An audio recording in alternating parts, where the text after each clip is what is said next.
All right. Soma is what we would. All right. Let me see. I wonder how distracting having me on two screens is going to be, whether it's worth getting up there. All right. So I think this is working.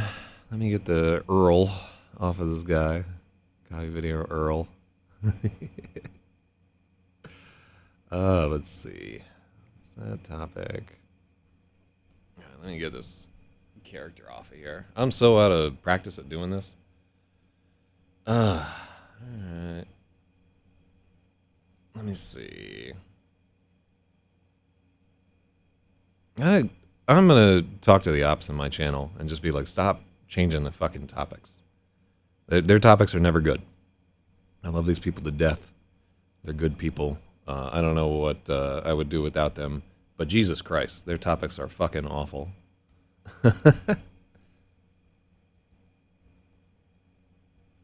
Throwing shade.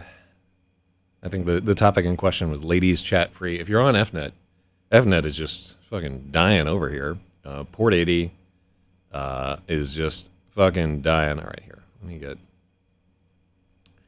I guess I used to link this on this Twitch channel.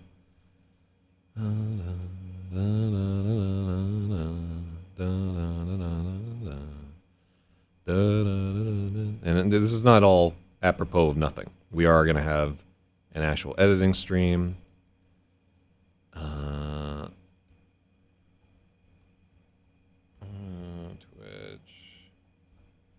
Twitch.tv /Z.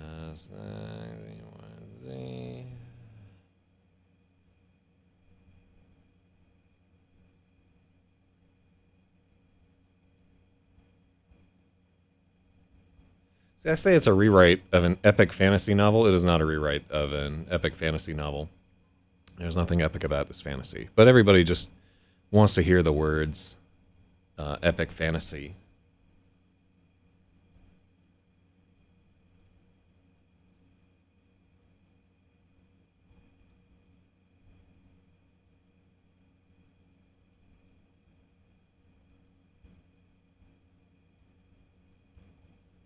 Alright.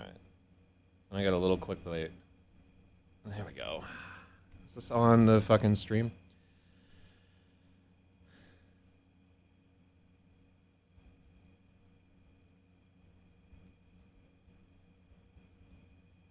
Alright, and then I see somebody's messaging me to bothering me. No, it's just a ghost in the buffer right there. Well, I haven't done this for 3 months. Because I've been... It took me 3 months to fucking rewrite. Less than 200 pages, to tell you the truth. Which is fucking abysmal. But so it goes. Alright, so if you have never jumped into one of these before and never want to again... Alright, I see Itanshi. How did you find this stream right here? Alright, let's see. It looks like some kind of very fat cat, a rabbit, a dinosaur, and then the Stay Puft Marshmallow Man strung out on meth is what I can see on my screen. I don't know what you guys see. Alright, but let's get down to it. Alright, so what we're doing here is I have an idea that potentially this book, which is, hold on, let me just get this word count up here for you so you can see what I'm dealing with. It's sitting at 230,000 words. 230,000 words is too many words. It is a cat with a bow tie bopping. What exactly? So I'm old here. You gotta humor me. What exactly is a bop? Because back in my day, well, I can't say it on Twitch.tv. It's so profane. I'm surprised you would even say it, but maybe the term has changed in meaning since the late 90s. Grooving works. Oh, okay, yeah, we had a very different meaning back in the day. All right, so anyhow, I'm going to edit this story. So here's the story of the story. I wrote RAPAXORIS about 10 years ago, and I think it took about 3 or 4 years to write. Just off and on. I usually write like 3 or 4 books at one time. RAPAXORIS is a story about it's like a dungeon crawler where a bunch of people get trapped in an interdimensional dungeon and have to bargain their way out with a bunch of demonic beings that live inside, right? This is, to me, a good premise. I want to read about that interdimensional dungeon and the demons therein. And so what we've had is an iterative process of 3 or 4 edits that we've done so far. Oh, shit. It's the RAPAXORIS. What's up, Jira? I'm glad somebody's up in here. All right, so now that Jira is here and Milkness is not, I can tell you the story of what went down this morning. So I drink a lot of coffee, and every morning at 4 in the morning when I wake up, I just walk around my neighborhood of Bedford-Stuyvesant, which, as you know, is the home of the livest ones, and just walk around and, in general, hold up a sign that says, "Rob me." What these people don't know is that I'm armed to the fucking teeth. No, they know. you can just tell when some guy's like one of these like mall ninja nerd assholes that's strapped. Anyhow, so I usually walk around ready to go because it's 4 in the morning and I have had people try to mug me before. Operative word is try. So I'm strolling around and I hear this old lady's like putting out her garbage and I hear like a fucking angle grinder going off and I'm like, what in the world? Is somebody trying to steal a bicycle? So there's this black car that's pulled over, and I can't see shit, right? Because I've just woke up. My eyes are all full of dreams and hope and misguided ambitions. So it's like a black car pulled up to a black car, and I walk over, and I see the car on the right is up on a jack, right? Yeah, and this guy is working an angle grinder from inside of his car, and then for whatever reason, I'm like, oh, okay, well, he's not stealing a bicycle. He's probably... I think at the time, I thought he was sawing a boot off of his car. But instead, he was trying to steal the fucking catalytic converter out of this car, which I realized after he had sped off. And so I'm like looking at what's going on and drinking my coffee, just like so. And this guy inside of the car, he gets all irate. He's like, what the fuck you looking at, you know? I'm like, whatever. And I'm so tired that I'm like completely unfazed at the moment. I'm not even ready for war. And I'm like, whatever the fuck I want to look at. You know, it's my street. Like, I thought you were stealing a bicycle. He's like, get the fuck out of here, pussy. And like, I'm like, again, is my street. You know, I'm not going anywhere I don't want to. And the guy doesn't get out of his fucking car. His windows are completely blacked out. He's like talking to me through a slit. And I just stand there for a second waiting to see if he's going to get out of the car. And he doesn't. And I'm like, okay, problem solved, right? He's not stealing a bicycle. And then I'm walking off, and I'm like, man, maybe I should get police involved in this motherfucker. And the car just peels the fuck out. He gets his jack, and he gets the fuck out of there.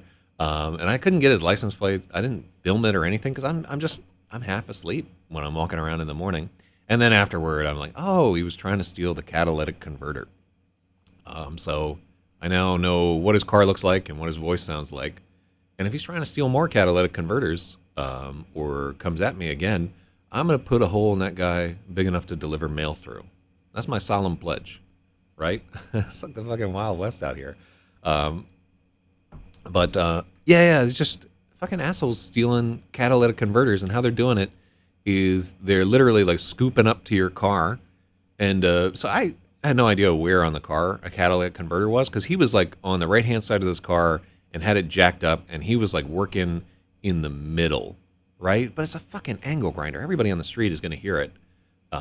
Somebody should have just sat in one of their windows and just drew a bead on him and shot out one of the tires of his car and just been like, yeah, what now? And then he's fucking stuck there with one flat. Scene pics, not all thieves do either. I'm not sure exactly what... So I don't know if he was stealing the catalytic converter or stealing something else. Let me see where... is the catalytic converter in a car. Yeah, where the fuck is this thing? All right, so heat shield. All right, exhaust flex pipe. Yeah, man, it doesn't look like he was at that. I guess it depends on where it fucking is on. Let's just say it was an old Honda Civic. Oh, look at the look at that! They got him like banded off and so forth. Yeah, I cheat. My car. It was in the middle. Okay, yeah, it was a cat that he was after.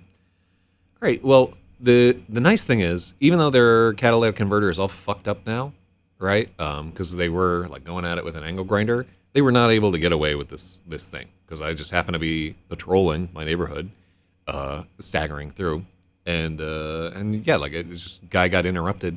The thing is, if he had just been friendly, he'd be like, "Yeah, I'm working on my car. Sorry for the noise." I would have been like, "Oh, okay, that makes sense." And I would have gotten down the block and been like, "Wait a second." But because he was like, "Keep moving, pussy," I'm like, "No, I'm gonna fuck you up." So like, yeah, I did wind up calling the police and being like, "Hey, you're too late to stop a robbery." And then they gave me a bunch more calls like, "Where's the blah, blah, blah, blah, blah." I'm like, he fucking drove off. I didn't get his plates. Check your traffic cams, assholes. But yeah, his car was like all black too, with like blacked out windows. That's not how you do a fucking robbery with like illegal tints on your vehicle. He's just gonna get stopped by the police and have a bunch of fucking catalytic converters in the back of his car. So yeah, I did not expect that. It was like an exciting thing to happen here, and I promise you, this is not clickbait. This actually happened this AM. Fucking, they're out here stealing catalytic converters in Bedford-Stuyvesant. Why? Oh, why?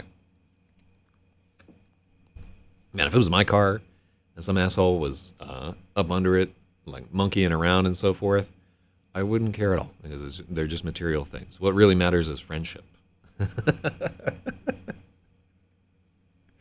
No, but yeah, like unfortunately, yeah, in New York we just have like such lax gun laws where you're not supposed to have them, and you're supposed to have a permit, and you can't even have automatics, and it's just because our gun laws are so permissive. Just these thieves get away with fucking everything. It's terrible. But maybe someday we'll get those Democrats out of the White House and things can be fixed. Actually, like I've gone over this before. But it really is about to be like all those laws that say you can't have blah, blah, blah in cities like Chicago, New York, and stuff. All that shit is about to get struck. Like the Supreme Court already put that out, and we're just awaiting like the one or two appeals that go to the mattresses, and then all those laws are going to have to get jacked, right? And you'll see token resistance from shitty politicians, but it's the Constitution. Anyhow, let me not get into the whole gun rights. Let's focus our attention on the RAPAXORIS. So I've said what it is, and I made a handy organizational chart to work on this rewrite. What was that, Maya Archie? Or maybe it's RK. Yeah, what's happening? I'm doing an edit of this novel. It's big. It's real big. This is like the second or third edit we've done on it too. So the goal is to take this story and bust it up into installments and put it onto a site called Royal Road and some other little penny ante shit where you do serialized fiction. Maybe I can get onto Amazon, like Vela or whatever. Maybe I cannot. But I'm going to give it a try just because RAPAXORIS is so big. It's really, really about 3 different books. Royal Road, is it a lit RPG? It is not a lit RPG, but it could be mistaken for one, right? It like, what is it when you take all a lit RPG and take out all the cringe video game shit? That's what it is. Yeah, it's just a straight RPG.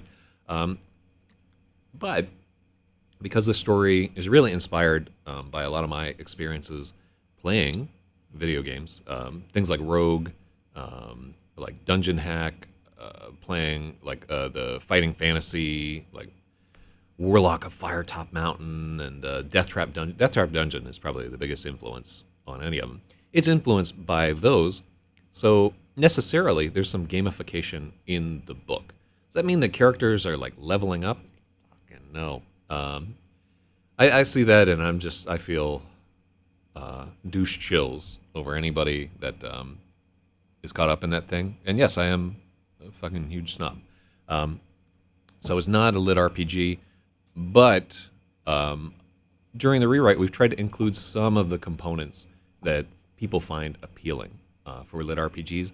Unfortunately, like one of the big things that draws people into lit RPG shit is they're just transparent wish fulfillment, right?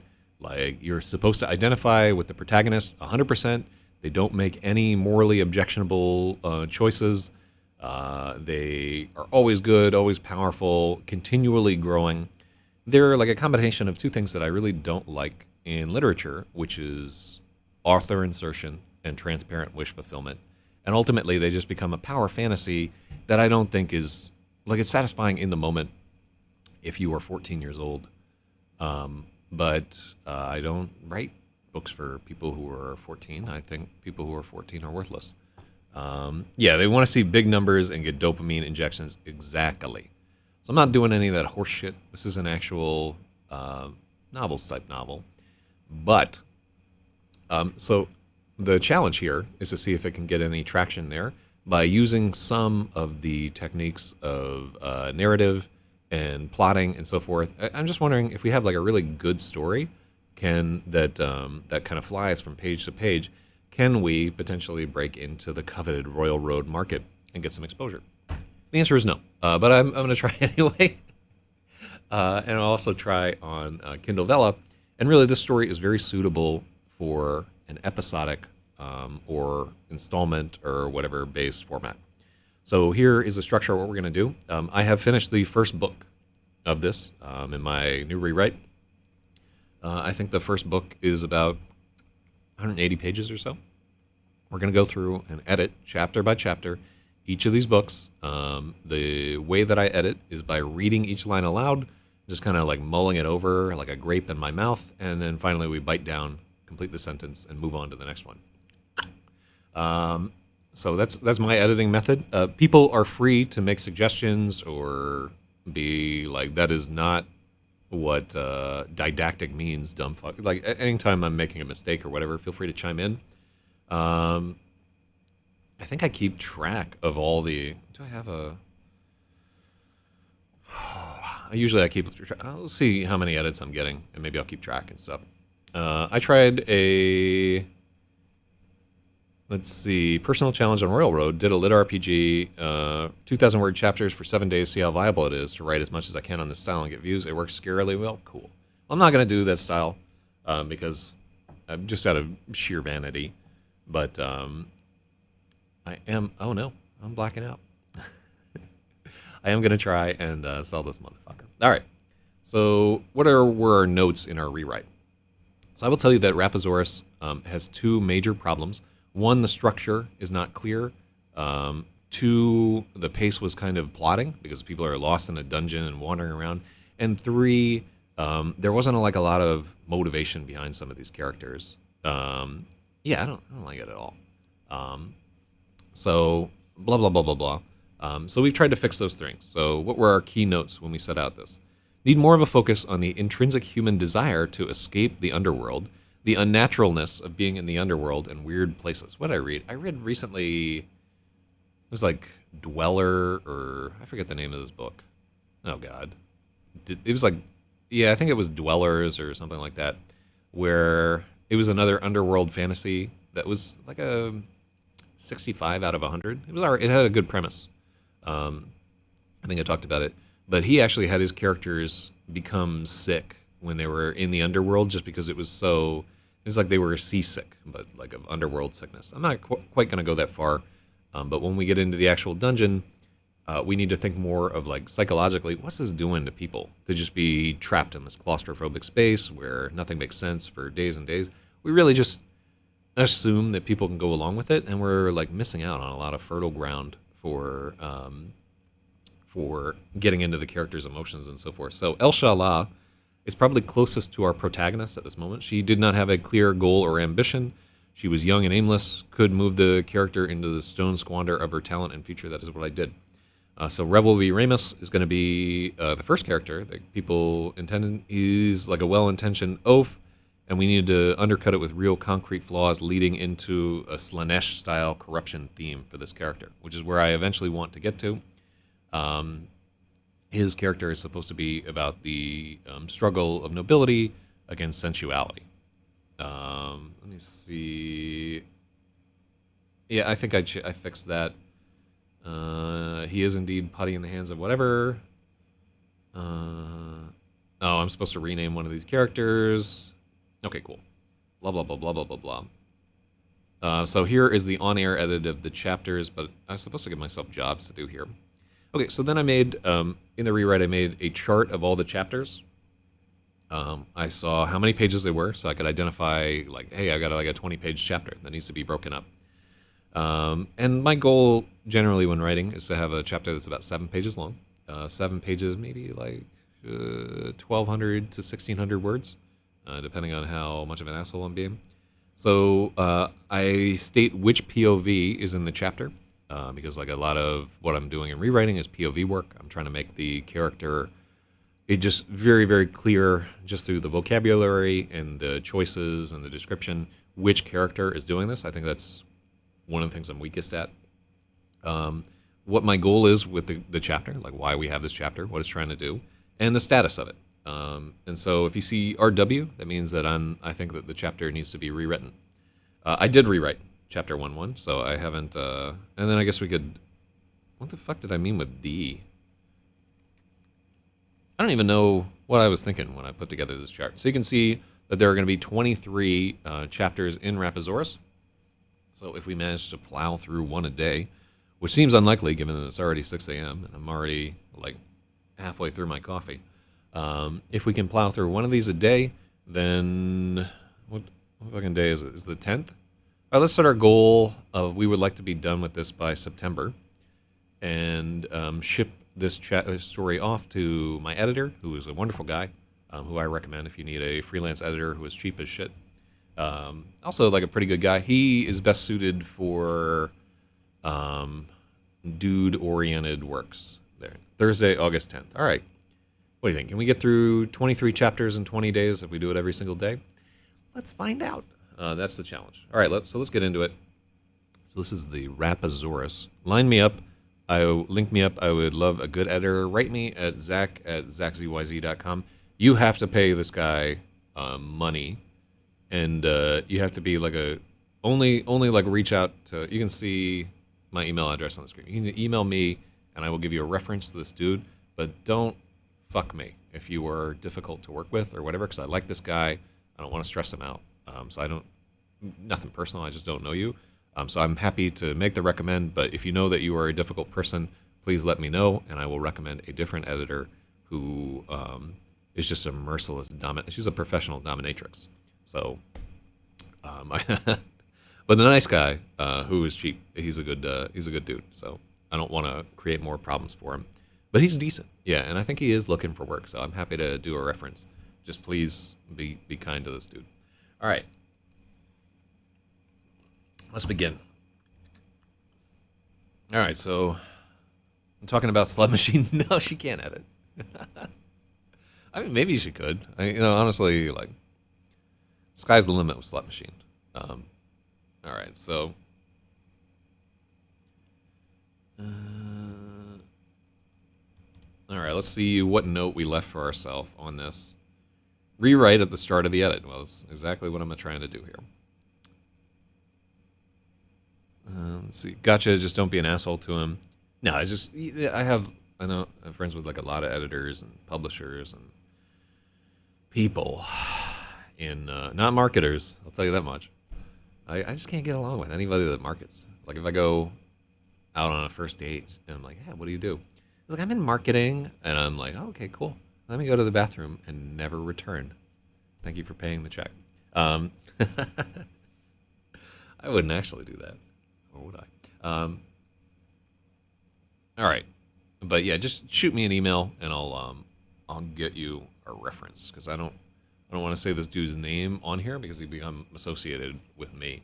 But yeah, I found it really good working with him.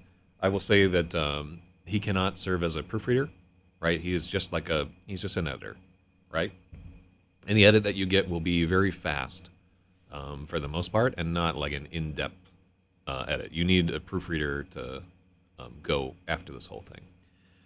But I digress. All right, so this is Chapter 1, Lakey Gray Bastard. This is from the POV of Revel V. Ramus, who is the, as will develop in the story, he has renounced his name.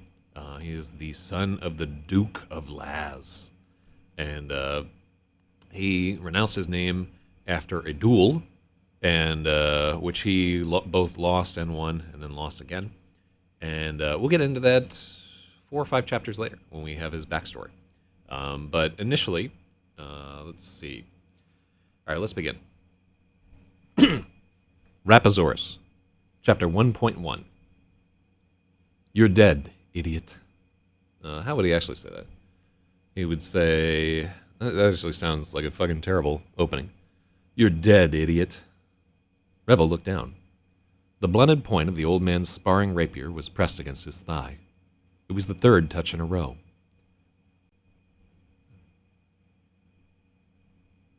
Let's see. Yeah, this is a choppy start to our novel. Yeah.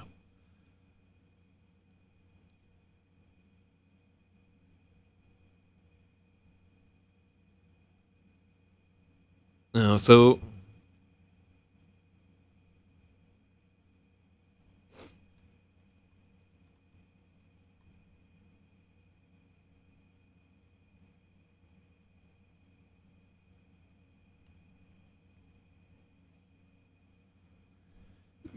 I've already edited this too, so I've already made all these decisions once or twice, so it's going to be like, it's going to take a little bit for my mind to set in motion.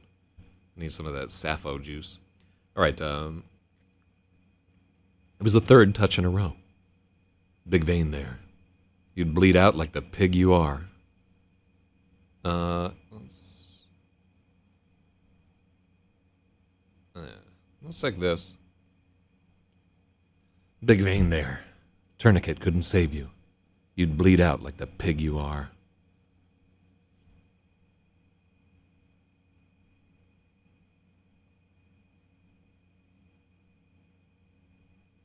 I don't know if I like the pig you are. But everything seems wrong to me at the moment, so I'm just going to proceed. The old man withdrew, comma. The old man withdrew and abruptly jabbed his point home, comma, twice as hard. Oh, there's so many clauses here.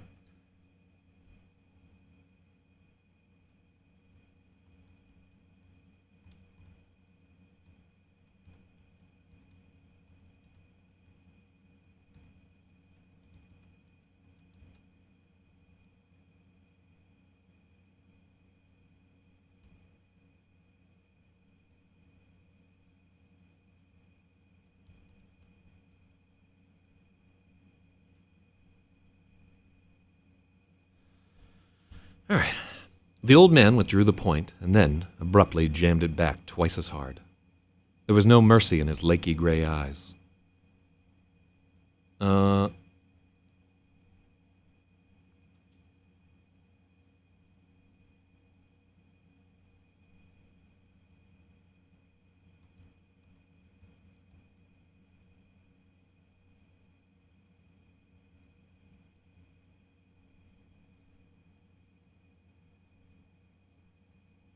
All right, so here we do like a dumb gimmick where we identify his name like 3 paragraphs into this thing here. So that's why we're using these awkward pronouns.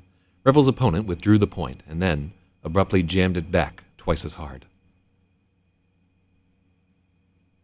And jammed is wrong too.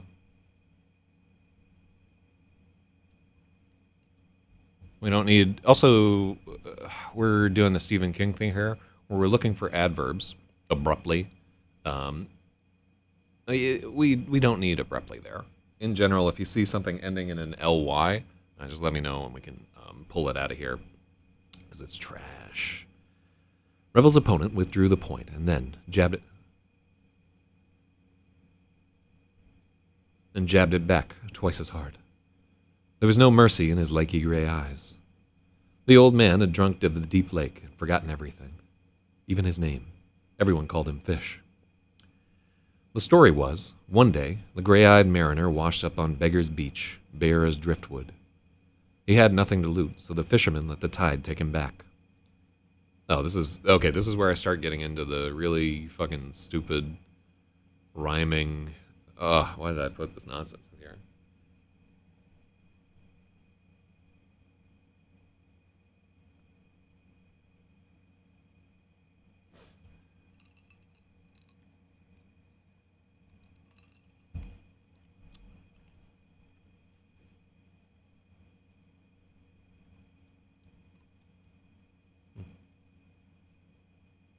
Could I call him like a churlish scamp?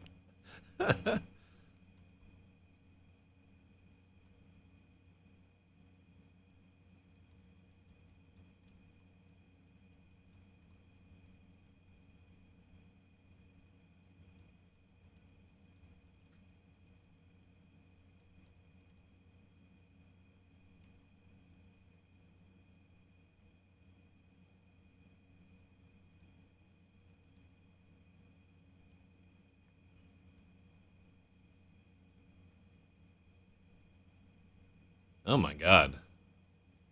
Listen to this narrative voice right here. It's so pretentious. Jesus. The story was one day the gray eyed mariner washed up on Beggar's Beach, bare as driftwood. I like that. It's evocative. He had nothing to loot, so the fisherman let the tide take him back. Good. Some churlish youth cast his line. Then some churlish youth cast his line and hooked the corpse for sport.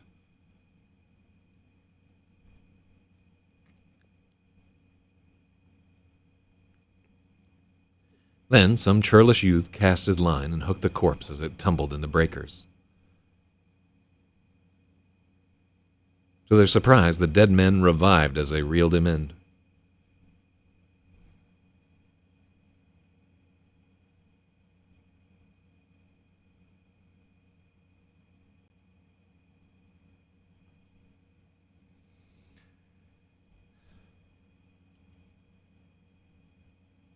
So I went that the he's like doing it out of pure malevolent mischief, which we can't say either.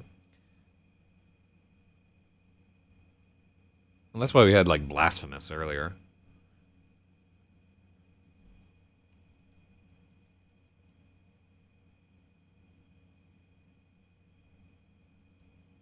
I like that we call him a youth too, as a joke.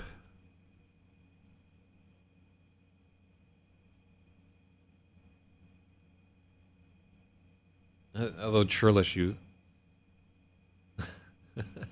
Hold on, let me see if I can just call him a churl. Oh yeah.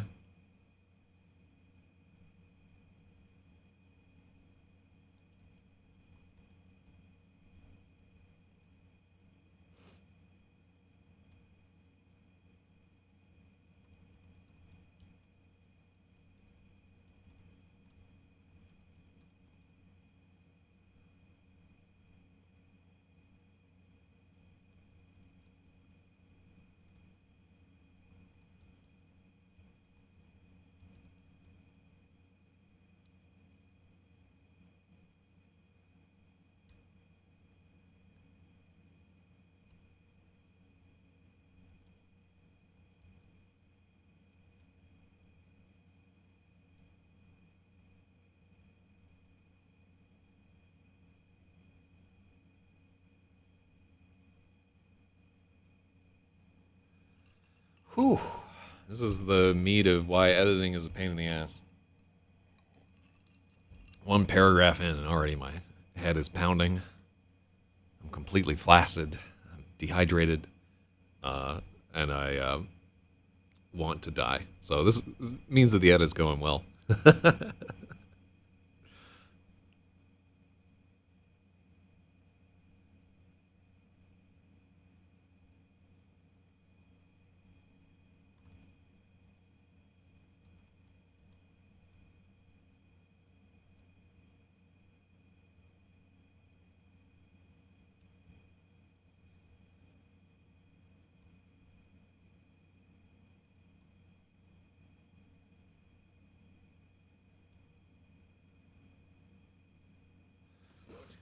All right. And then how do you even say? A young churl cast his line and hooked the corpse for sport as it tumbled in the breakers.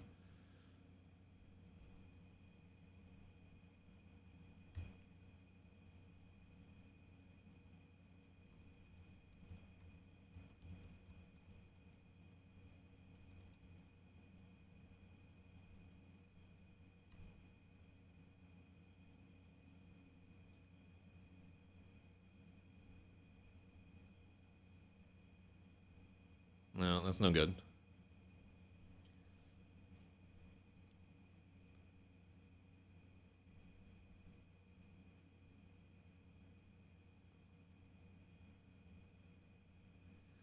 To the scamp's surprise, the dead man revived. For saving his life, old man Flotsam rewarded the wharf rat. Oh my god, it's hard to say. For saving his life, old man Flotsam. How do you say that? I think it's Flotsam, but let's find out.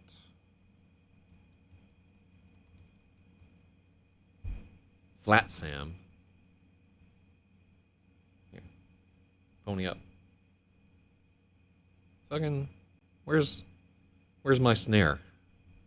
Alright, hold on. Let me not dox myself. I am indeed Zach ZYZ. Output is going to be... I was trying to output to the push? No, we can't do that. Let's do there. And then maybe we'll get it there. So, somebody's already commenting. Oh, wait, what was this comment here? I got one on the last street stream. Imagines says, I dream about wearing only a diaper and ride in a child's seat, mounted on Lowe's bicycle as he takes me for a ride around NYC as the breeze flows through my toes. All right, fucking, you can do it if you want to. All right, let's see. How do I pronounce this? Flotsam. Flotsam. Flotsam. Flotsam. Flotsam. Flotsam. Flotsam. See, English really is the hardest fucking language. For me. I mean, somebody who was born to it. You probably have some fucking sense. All right, what do we got here?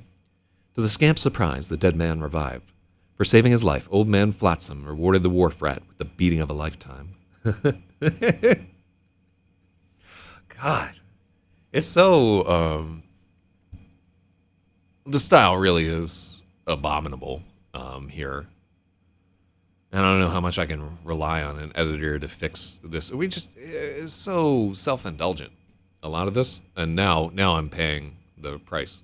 I do like, all right, let's, to the scamp surprise. So we call it a scamp and a churl and blah, blah, blah, blah, blah. But honestly, this is like very similar to the tenor of the writing that we're going to see throughout the rest of the story here. And what the problem that we have is like, now the reader is not thinking about like, oh, what's happening in this story. They're getting like a little of the, oh, I see what you did there. Gross. That like pun type situation there. Where really as I'm writing this, I'm just spending a lot of time stoned out of my gourd on coffee, jacking myself off with fancy words. And it's not how you capture an audience of 14-year-olds. So something we may have to think about. But also I'm not going to change it. Yeah, when it's not successful, this is why. Revel could relate. Fish's face was a ruin of scars and sags, but he fought.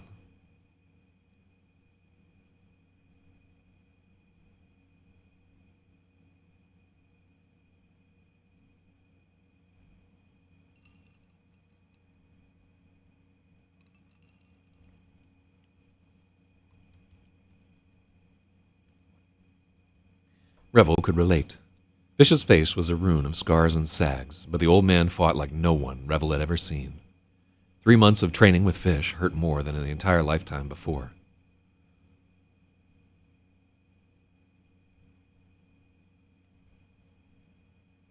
This is not a good sentence.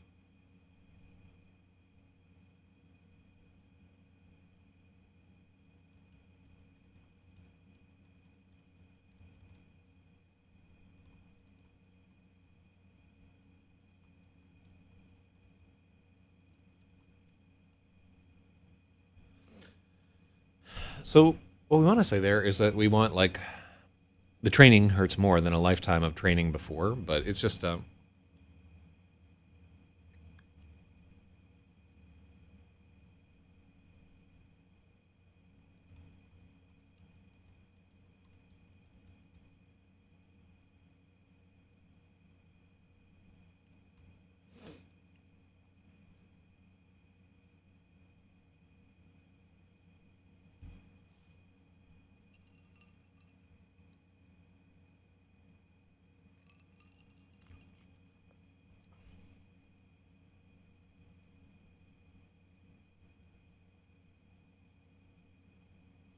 right. So, and here we want to avoid statements like "it was worth it," right? Which is something only the narrator would know. We're from the POV of the character, and also we remove some of the drama. We're talking about how it's the hardest time of his life, right? And we put in this man he means to challenge, but it doesn't happen later on. We took it out of the story.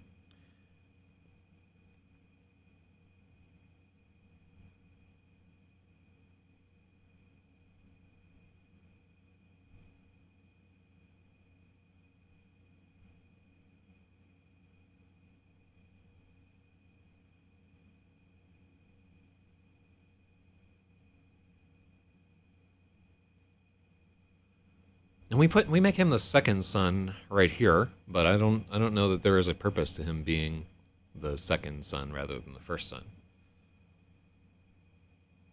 As the Duke's second son, Revel, yeah, let's have his full name. Revel V. Ramus. And V is like a.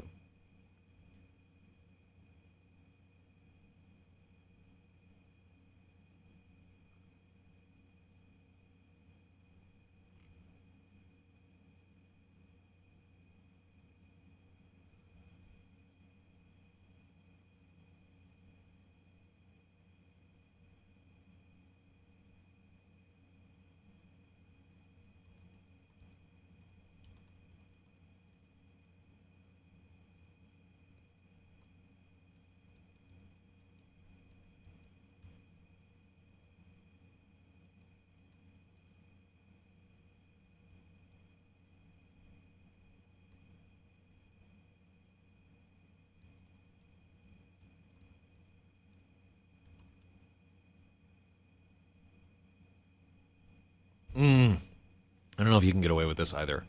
Revel V. Ramus, E. Johnny B. Good. I should have other people with the. I like the idea of the one letter and then it modifies the surname in some way. Like you have V for Von and Y for Yaoi.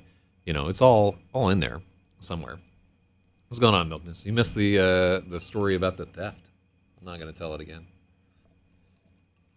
No, we wanted to make sure that you weren't there before we started on it. No, it's just some dude was trying to steal a catalytic converter, and I'm like, "What you doing?" And he's like, "Get the fuck out of here, pussy!" And I'm like, "But it's my street." And then he drove away. So I saved a catalytic converter. All right.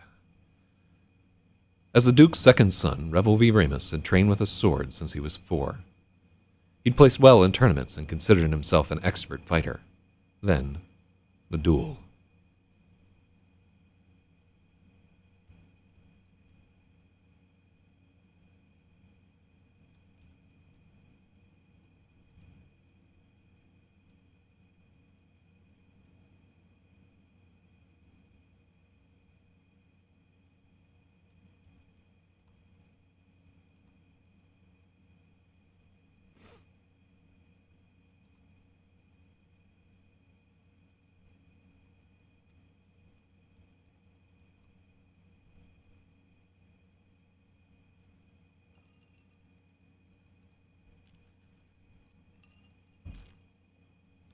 Doc from the future would be proud. What? Okay. No, some tie into Back to the Future. Let me see.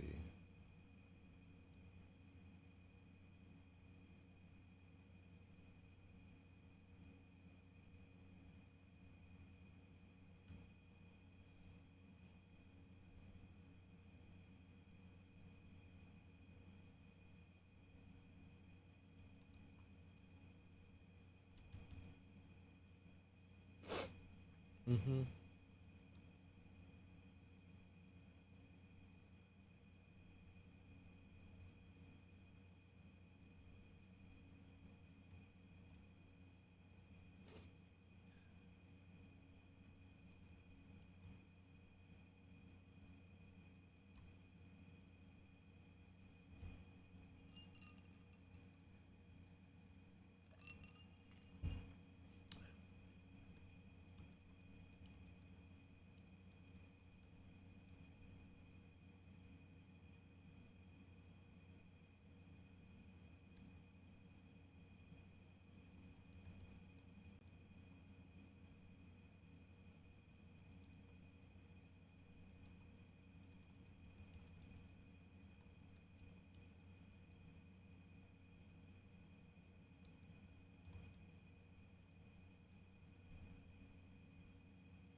catalytic converter is the main plot point. Okay.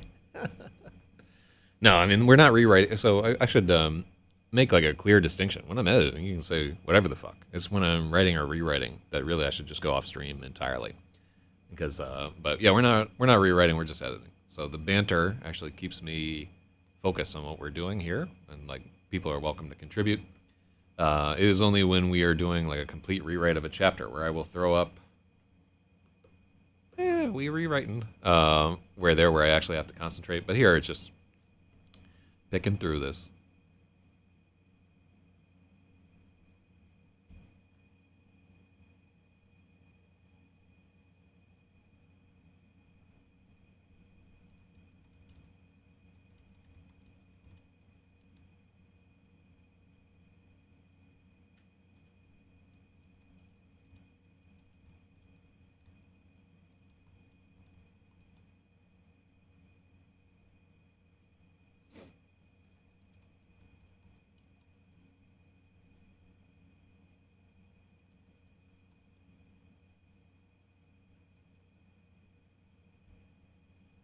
Uh,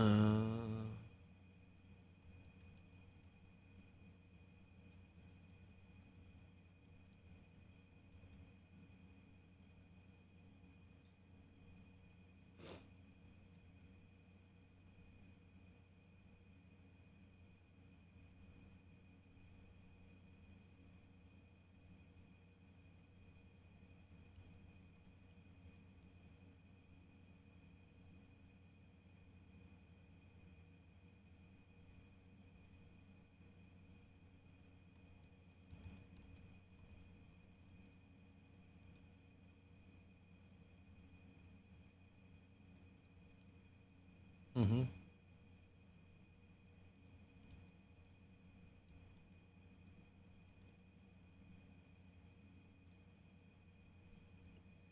Oh. So what do I want to say? We need to say something about how at the point where he most realizes he needs to improve, no one will talk to him. He loses all the tools to.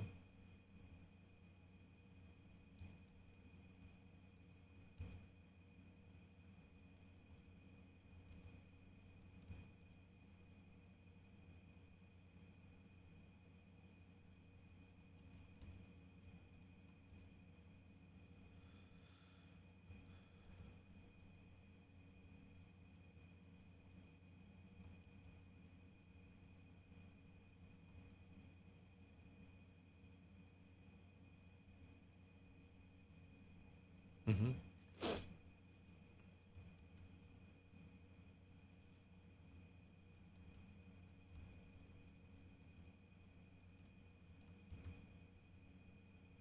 No one would train with him, save fish.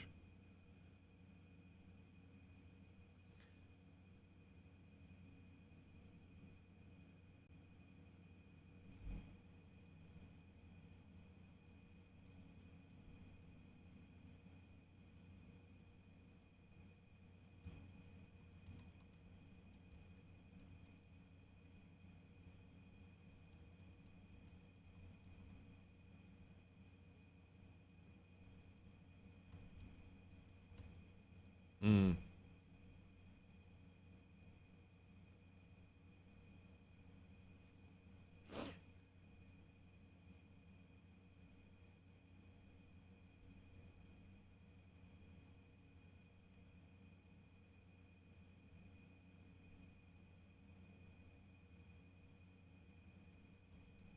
There we go.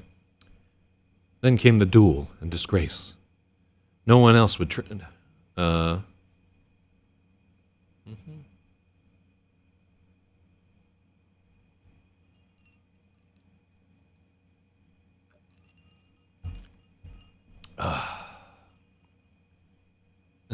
Did he learn courtly combat from the castle ass master?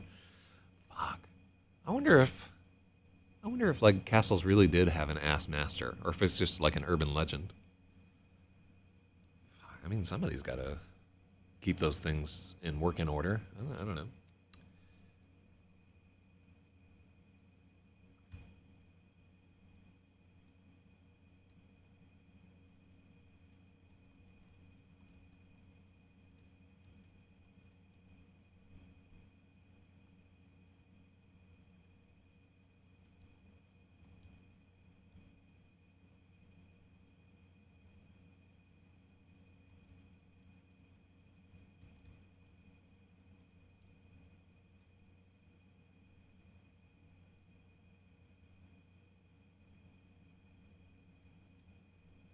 Mm-hmm. Arschmeister. At another time, I would Google to find out if really there was like a chief proctologist or what have you. But now on Twitch TV, now is not the time to be delving into that sort of rabbit hole.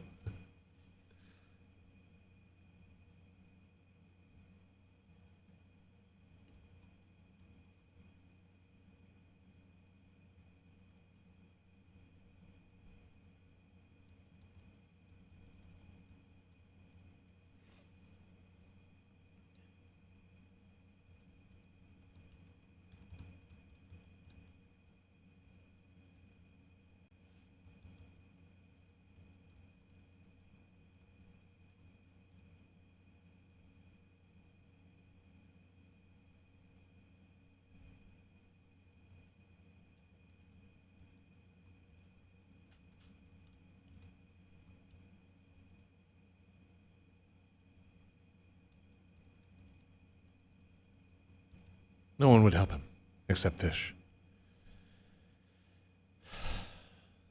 The winding stairs around those towers were ass masters. Were they really called ass masters? I think I did have winding stairs around this tower at some point. Then came the duel and disgrace. Revel became a penniless pariah.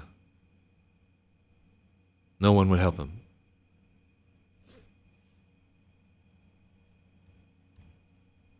No one would help him train, except Fish. It took a week of defeats for Revel to realize it was all a fraud. The courtly combat he'd learned from the castle assmaster was a hopeless mess, worse than worthless in a real fight.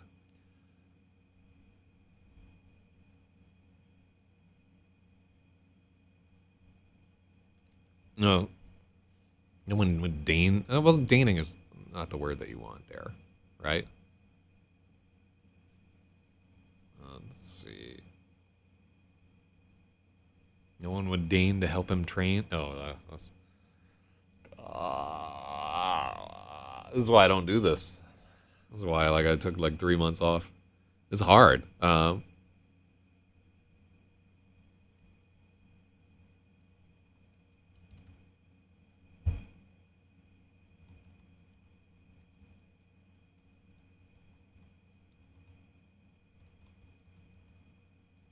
His old training partners wouldn't deign to spit on him. Oh, I do like that we got Dane in there.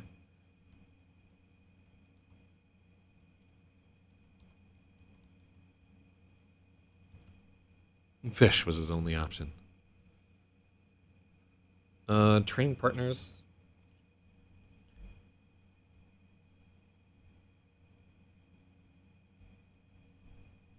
Mm-hmm. I don't know. Training partners is the words.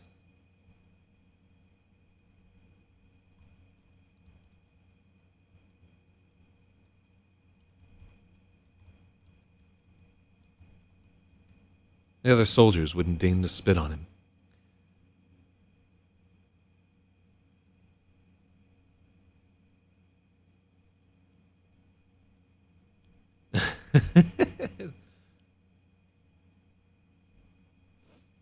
Oh, I like sparring partners.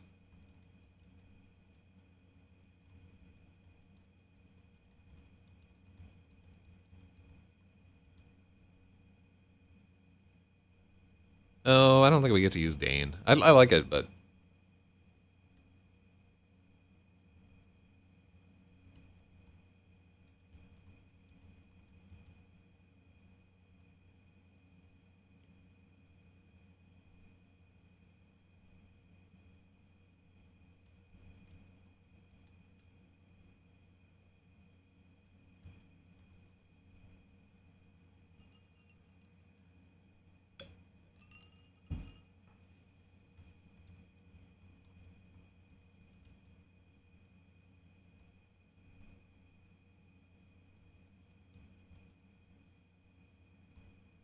Oh, I like this. His old sparring partners wouldn't speak to him and spat when he passed. Revel was Fish. Fish was Revel's only option.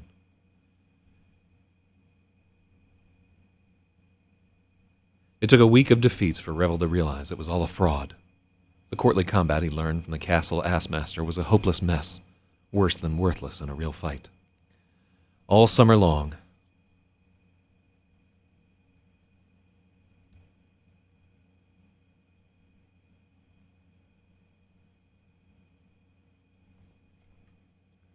So I don't like repaid there.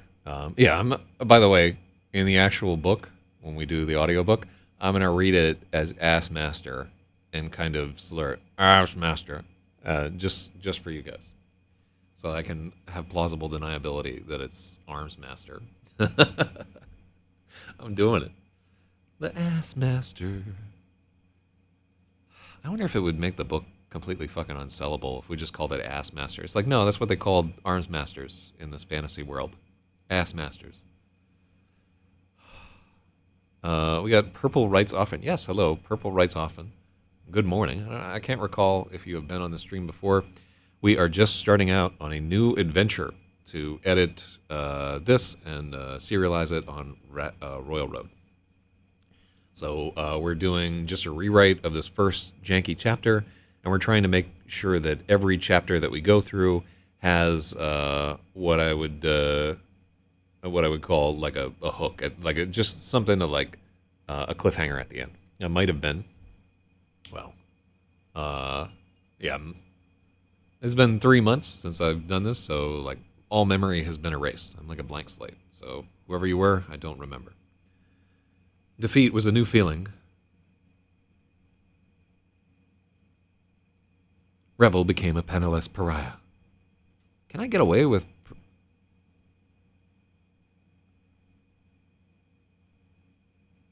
I don't think I can put in penniless. Revel became a pariah. His old sparring partner... Actually, what's the origin of pariah? Because this may be tied into Jesus.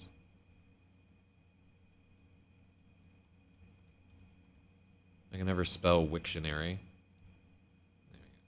Fucking... Oh, yeah, it's some bullshit site. Okay. Pariah is from Tamil. Parai and Malam refers to a type of large drum used to announce the king's notices in public. The people who made a living using the pariah were called pariah. In a caste-based society, they were lower strata, hence the derisive pariah and pariah. So they were like, if you played the drums, you were an asshole. Is really late here. We're hoping to put the rated R, and there is a lot of fucking in this story. That is what I've been doing also, is shoehorning in fucking. But I might want to do something out of my lane a little bit. What does that mean? I'm just going to go... it was Freya 4414. Well, shout outs to the... I have another book I wrote, which is 800 pages long, called Gravid. Yeah, what's up? Where the main character is named Freya. You can look on my YouTube and see us edit that entire book. It was good. I can't sell it, though. So that's crazy. Pariah. Yeah, that's how I would say pariah. I can't believe that it came out of, like, one Tamil. And, like, drummers were... It's like that old joke, you know, what do you call a guy who hangs out with musicians? A drummer. I play the drums. I wonder why it's there is a stigma against drumming. Maybe it's just people don't like that they're always like tapping on stuff. I'm doing pretty good. I think we're making good progress on this edit, and stripping out some of the bullshit language that I've shoehorned into here. Also, I can't use shoehorned every other line. I don't even own a shoehorn. Like, why would I say that? Crowbarred in, I guess, doesn't quite... All right, so...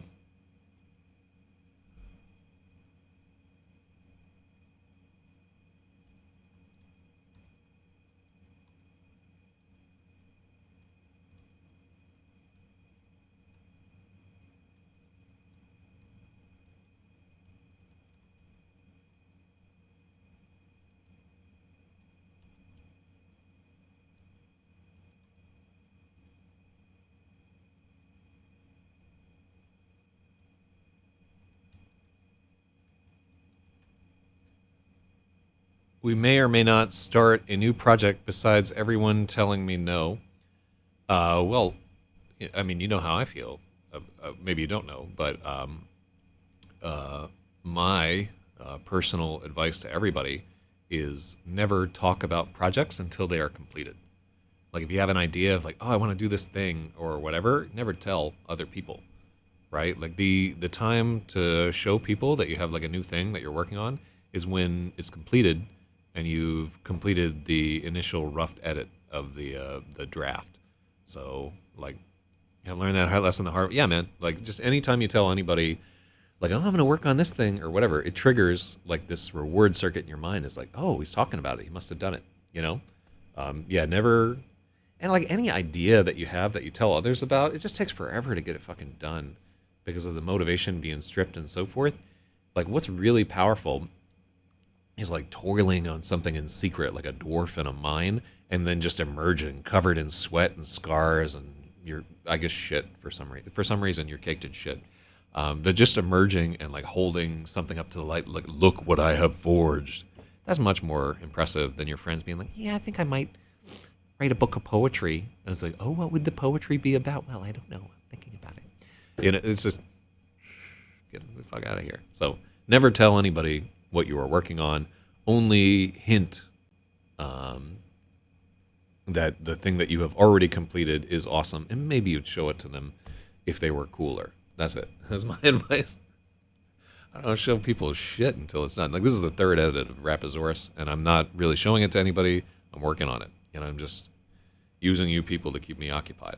Because I'm a user. I'll tell you right now. There are those who are not happy for you.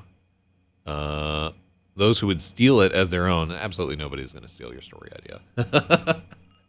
It's worthless. Why would you ever bother? Like, ideas are useless.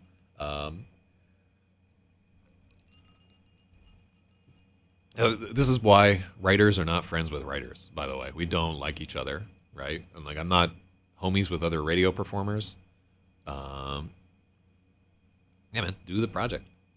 What are you waiting around for? You're going to get nothing from me except for profane backtalk and, I guess, pretension.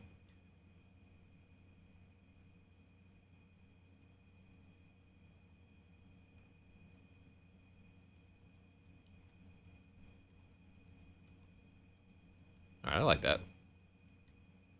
All his bad habits were repaid in bruises.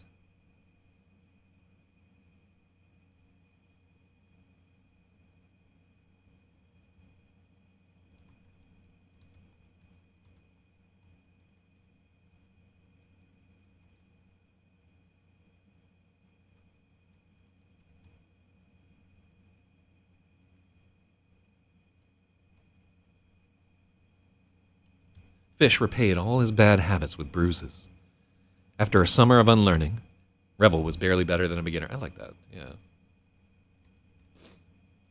I think it's crazy, like, how much better this is, too, in the second pass. Like, it's hugely improved, these 2 pages so far. Although I would like to get more than a page a day going on. You can see me, like, getting distracted and wandering and so forth. All right. Defeat was a new feeling for Revel V. Remus, one he couldn't swallow. The nobleman was a head taller than his adversary. Revel's shoulders were broad and draped with a... Yeah. I'm disgusted by myself that I wrote mane of rich black curls. Why don't I just blow them? That's fucking terrible.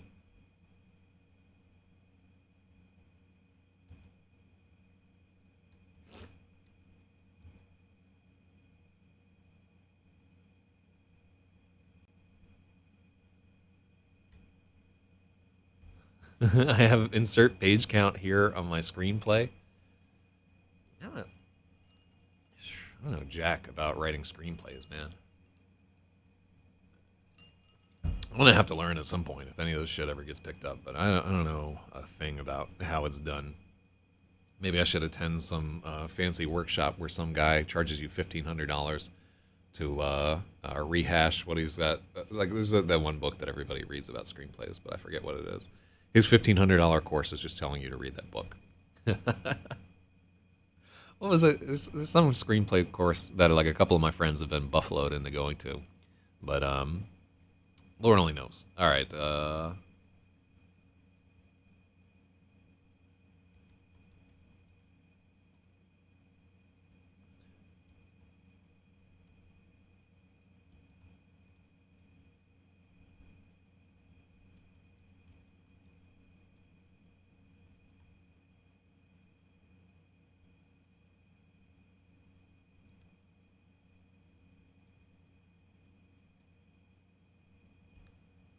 Save the. Oh yeah, that fucking thing.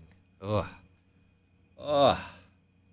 Ugh. I mean, and there's good advice in it. You know, like every kind of book of advice has like one or two good things that you can pull out of it, and like 10 bad things that will just capsize your entire thing. You know, everybody's so specific, or everybody's so differentiated from each other that like specific advice is never applicable to all situations. When he had a hard time swallowing.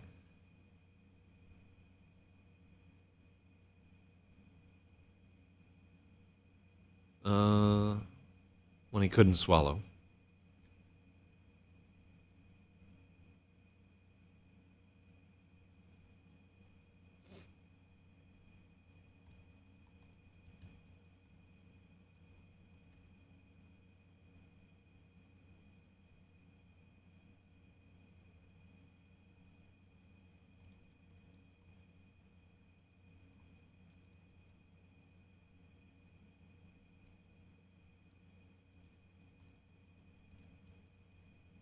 I'd like to say, well, it's super cliche.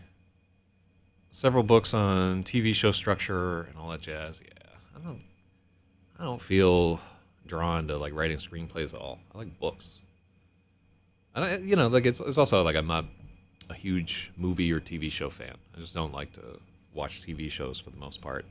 Like I see maybe 10 movies a year, and I like maybe 4 of them.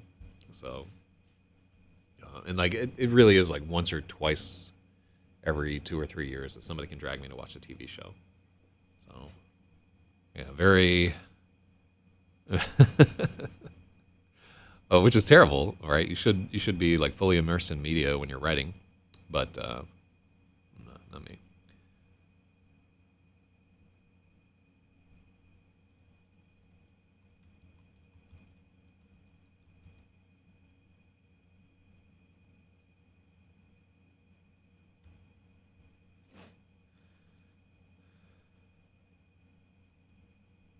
Uh,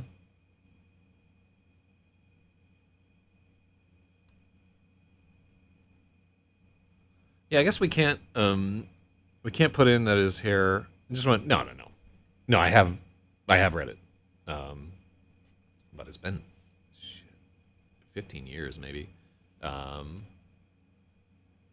yeah, in my time I've read a bunch of different treatises on writing and so forth, like King's, and the one I like is Ray Bradbury's because his is all about being like in the moment when you're writing.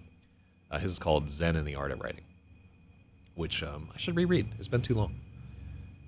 Because I know like as I'm writing now, I'm just very very much distracted and not like in that moment. I can get back into Zen. That's where I went off the rails. Okay, so I like defeat was a new feeling for Revel V. Ramos. He couldn't swallow it.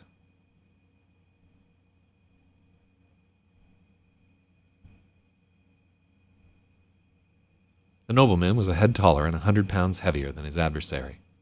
He was educated and literate. Even his smile was white and perfect, a rich man's mouth. He wasn't smiling now. Sweat ran from Revel's brow in rivers. There was no cover on this desolate spit of sand. It was 2 hours of hard rowing from the warped docks of Tinkerton, the crab-infested, seaweed stinking. You can't do that. Hey, I want to offer promotions of your channels. Yeah, that would be great. It'd be great to just have a bunch of random fucking people cluttering shit up instead of like people with useful feedback there. Oh, wait, is that E.T., the DDoS king? Good lord. Yeah, man, we should all get back into meditation. That was actually what I was gonna. Yeah, we're just gonna have a meditation stream on the show on Friday. Just All right, so this is where we start. Our language starts getting bullshit again.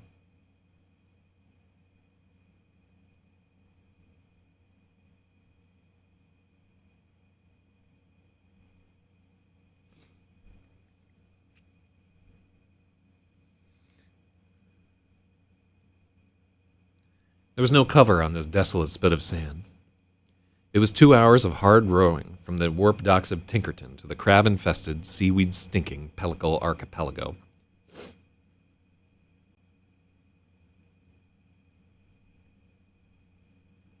Yeah. Let me see. Oh, shit, it's Kelly. What's going on there? Yeah, we just do this from time to time. You'll see me grappling with this book for the next month.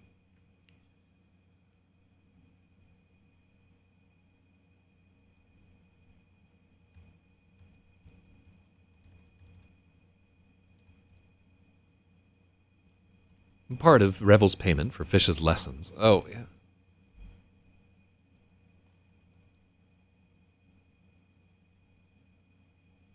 I don't know why I have scarecrows on lessons.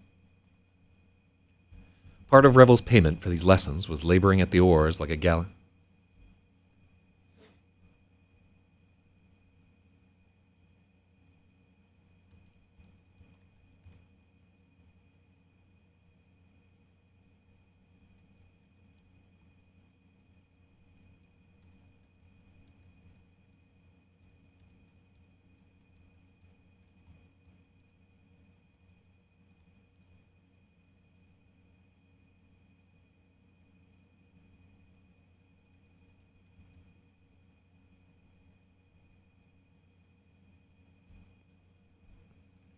Never heard of what's being referred to as scarecrows, but what?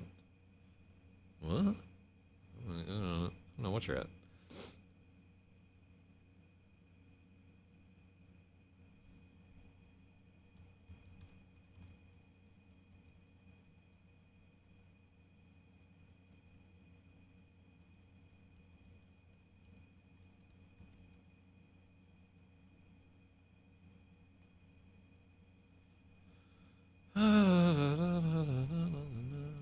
So rowing could be sculling. Move boat with a paddle. Paddling's not good. Let's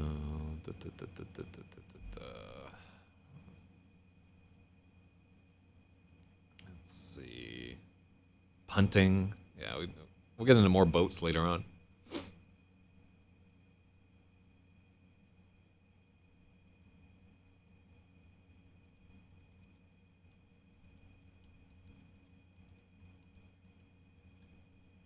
Oh, I like that.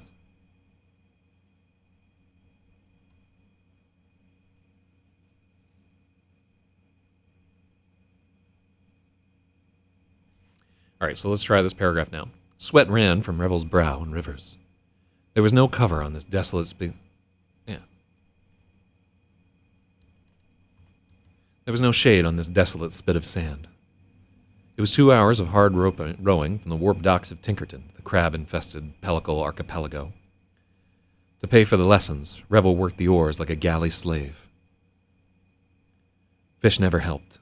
He only leaned idle against the bow and looked out to the deep lake, searching.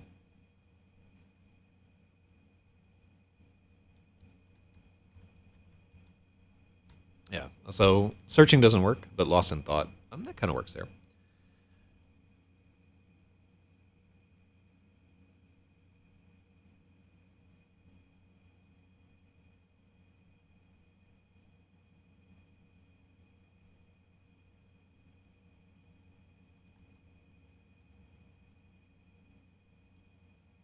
When he was through losing, Revel would have to spend the half the... Mm-hmm. Yeah, there we go.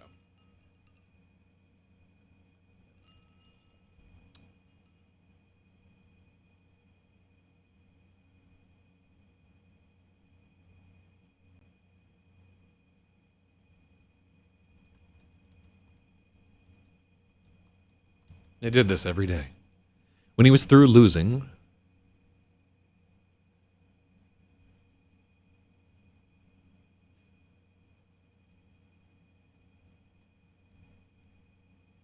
After losing, Revel would...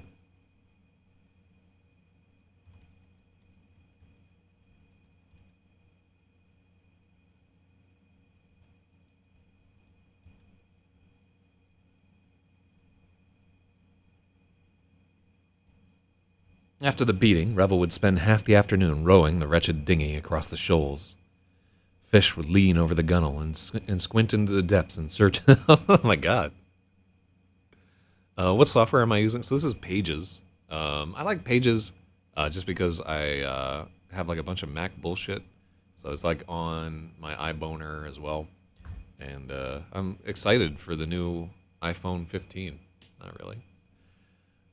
Which one is this? Is the 13 or the 14? Hold on, let me see. Yeah, this is why I'm broke. Because I surround myself with fancy gadgets. Let me see. I think maybe under General, About, last version. It is a 13 Pro Max. So I get a new phone every 2 years, so I'm due. Let me see. Like, man, those phones are pricey. Yeah, Apple's buying up every chip on the earth, trying to make these things. I'm getting bitten by mosquitoes in here for some reason. Lord only knows. All right.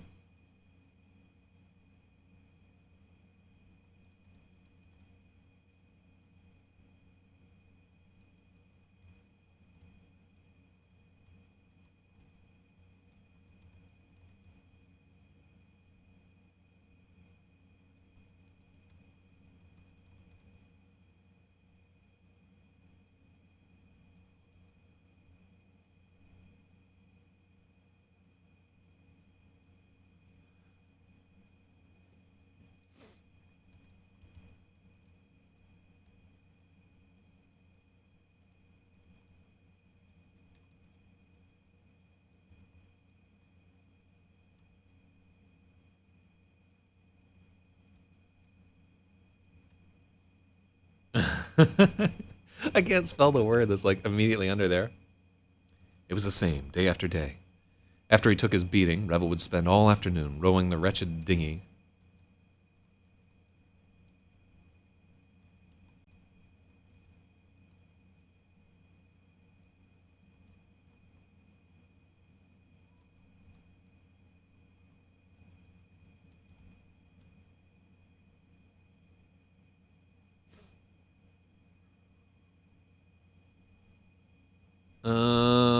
Let's see, day after day. It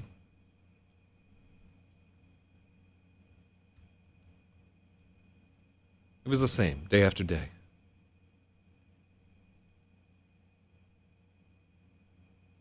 Uh,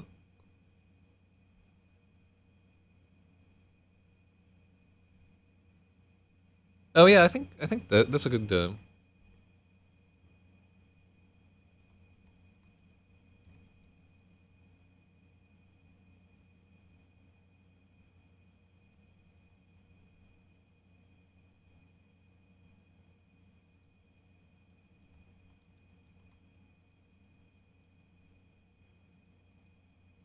Oh, I don't like once he took his.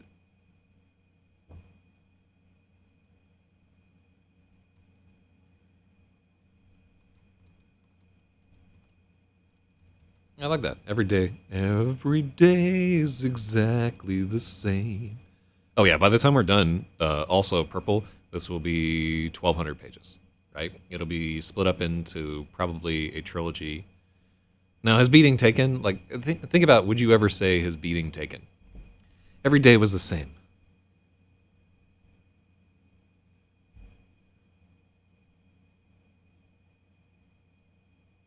Every day was the same.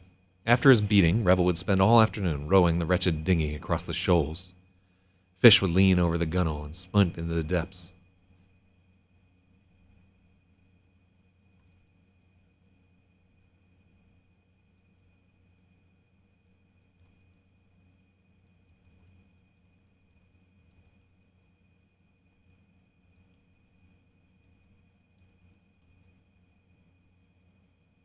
All right, there we go. Yeah, as soon as you, that's why we read every line out loud. So much. I'm such a fan of this method of editing, of like having people distract you, and drinking enough coffee to where your brain is completely fried, and then reading every line around so you can be like, what kind of asshole would say that? Because if you can't say it, you can't read it. You know what I mean? Every day was the same. After his beating, Revel would spend all afternoon rowing the wretched dinghy across the shoals.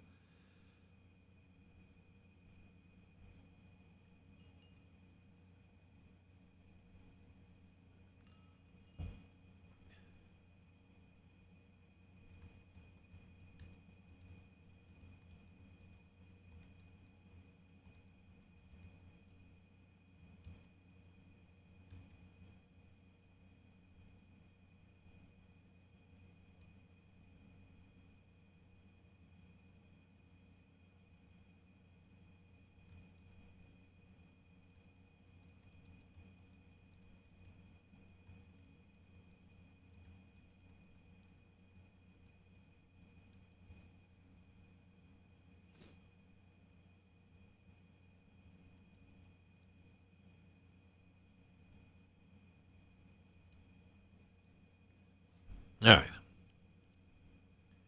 Fish would lean over the gunwale and squint into the depths. They hunted for the glittering vents where gelt and eel laired. I like that we threw in like some Jew stuff there because I'm trying to like entice them to think that this might be a story about them, and so that they'll publish my book. But in fact, it's not.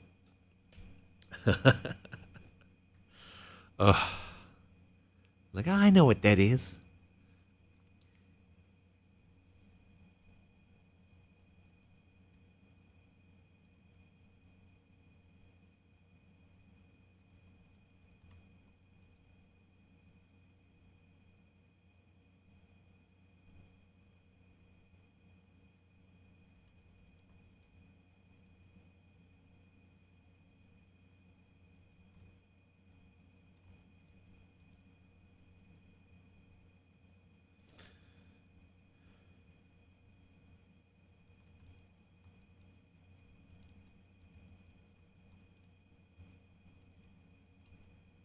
What changed back? Oh, is there some like autocorrect thing going on there?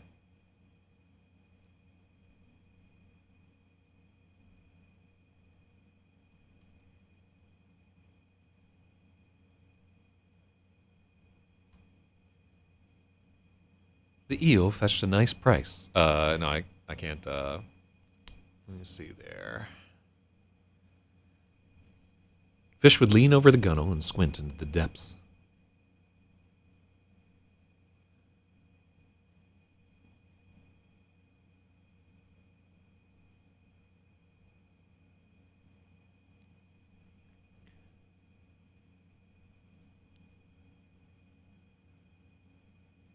They hunted for the glittering vents where gelt and eel laired. It took hours to hook one of the wily bastards.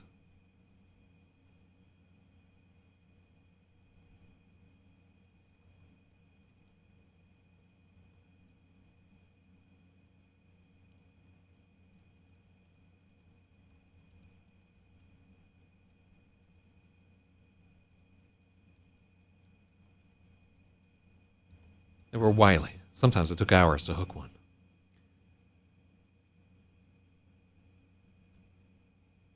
The eel fetched a good price, which, of course, Fish kept for himself.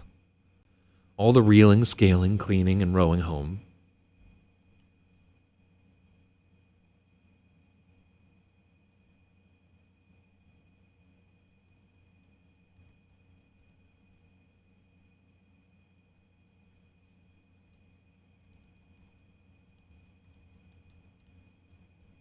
Mm-hmm.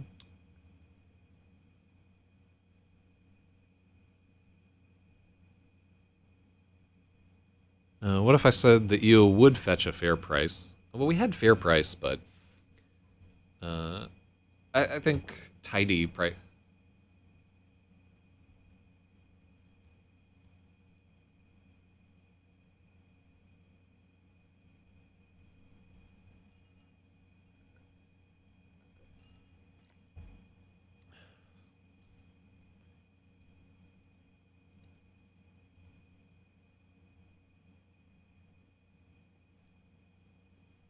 Let's see.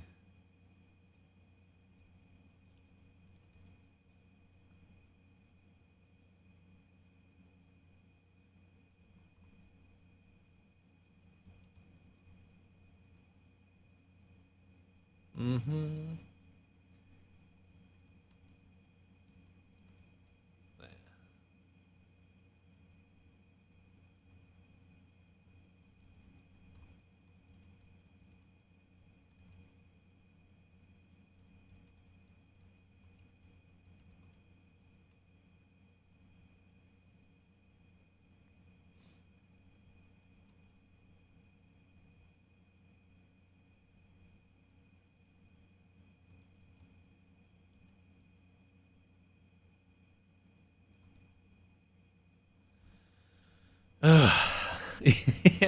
I'm trying to avoid cliche, but it just really.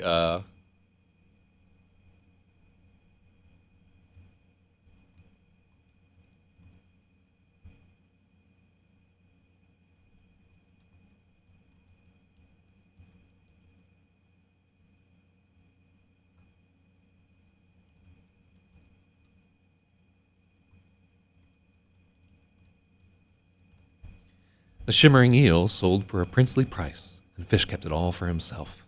Oh, I like that a little better. All right, like it's a so our language is like a little bit fucking purple, I would say, but I kind of like how that goes.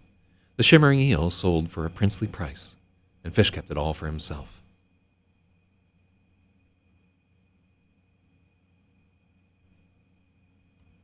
All the reeling, scaling, gutting, and cleaning fell to revel.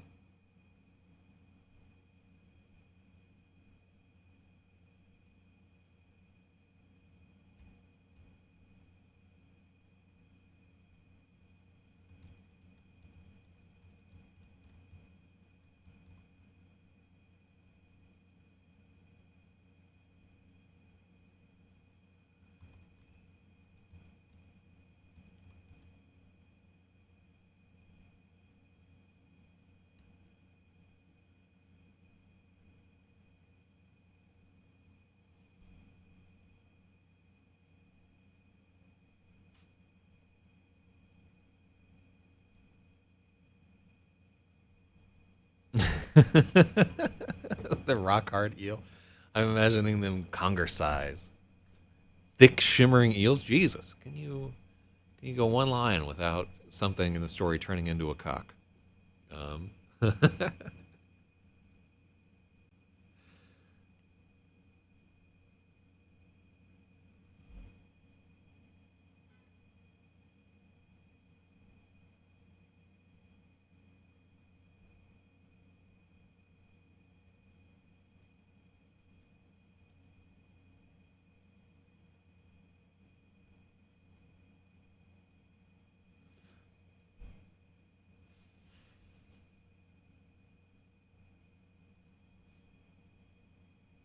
okay, so what do we do here?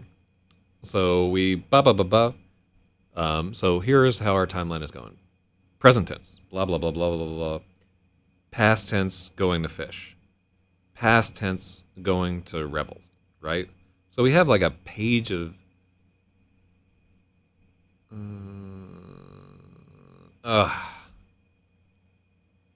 They wouldn't reel them in.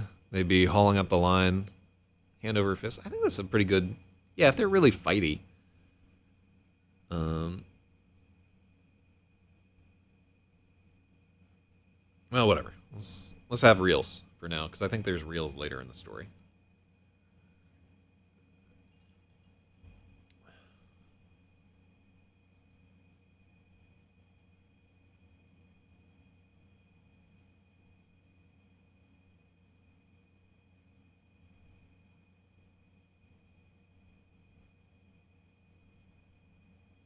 We can move this.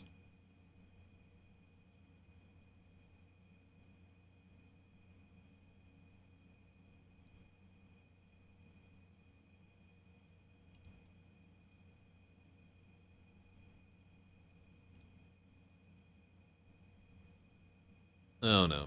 Yeah, so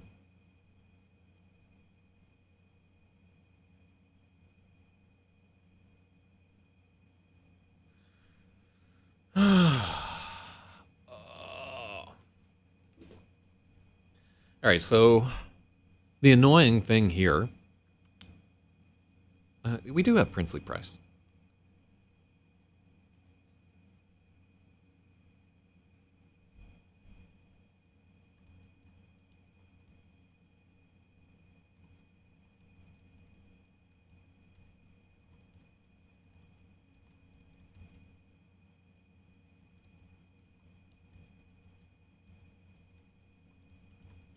Back in Laz, the shimmering eel fetched a princely price. Fish kept it all for himself.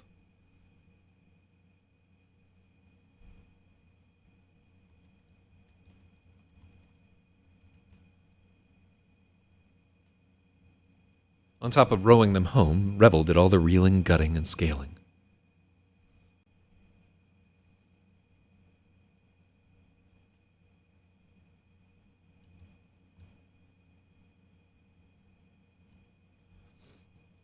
Okay. No, we want the alliteration. Like, why would you have princely sum? So princely sum is cliche. Also, princely price is like, oh, that's nice. Um, but no, we like We'd absolutely want the alliteration if we can get away with it. Here, hold on. I gotta log back into this fucker.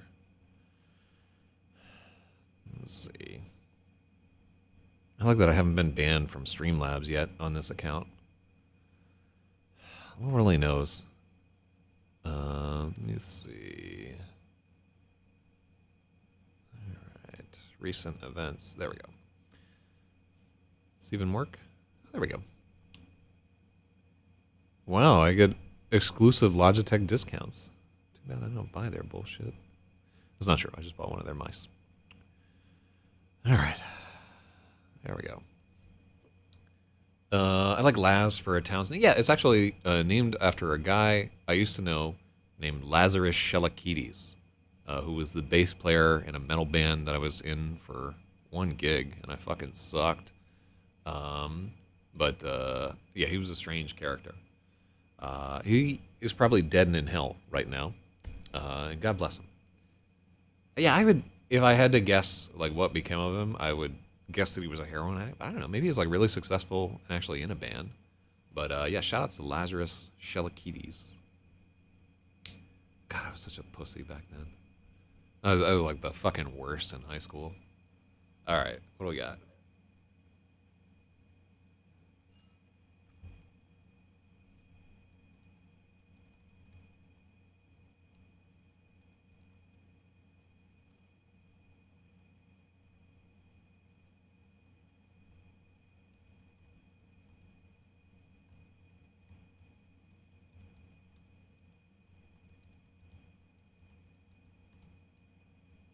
All the gutting, scaling, and rowing home fell on Revel. He ended each day blistered, burnt, and battered. Fish jabbed him again. All right, so it's really... We're fucking up here, right? Because the storyline is just jumping all over the goddamn place. And it's hard to follow. This is terrible.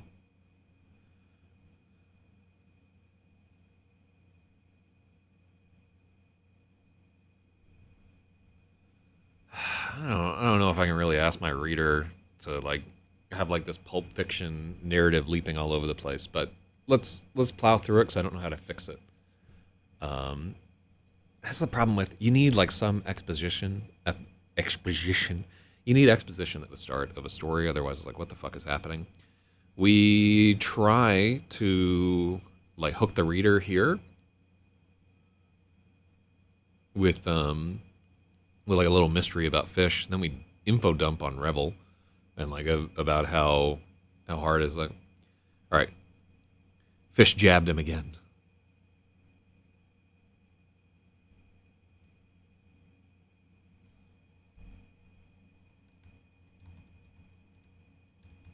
His attention drifted.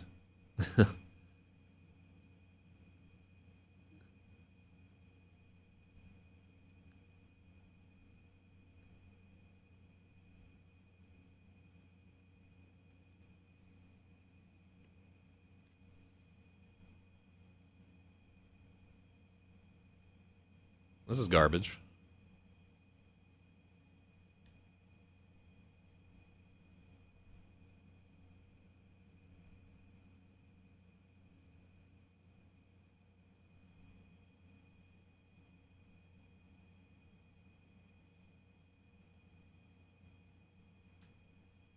All right.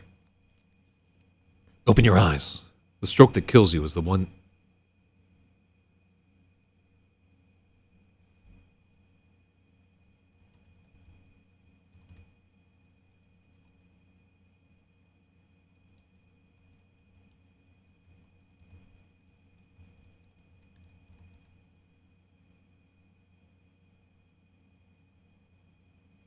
Open your eyes. Wake up.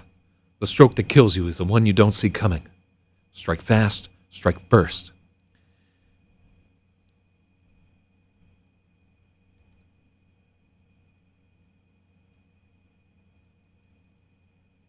Revel had heard all the old man's maxims 1,000 times. Every other word out of his crooked grin was an insult. No one had ever dared to speak to Revel this way, and no one had ever beaten him so badly at anything. The third...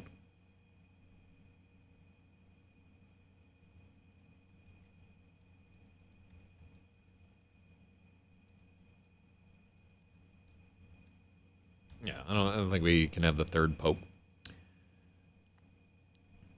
His temper broke.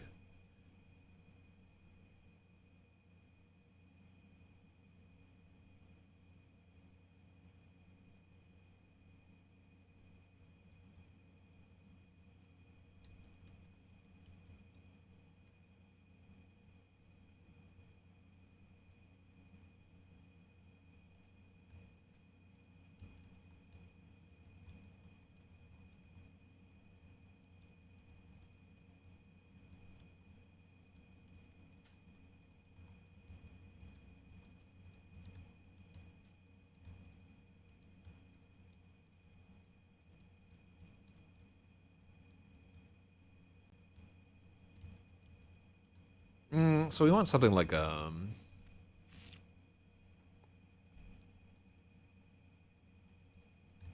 a real fight, I'd have armor on.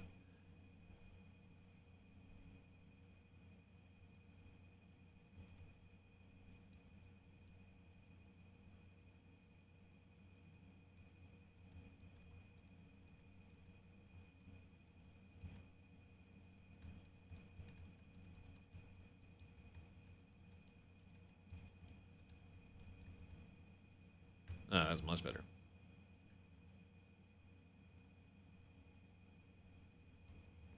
In a real fight, I'd have armor on.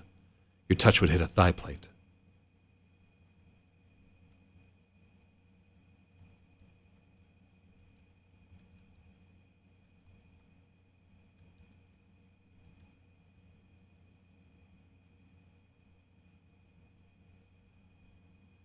I'd have armor on.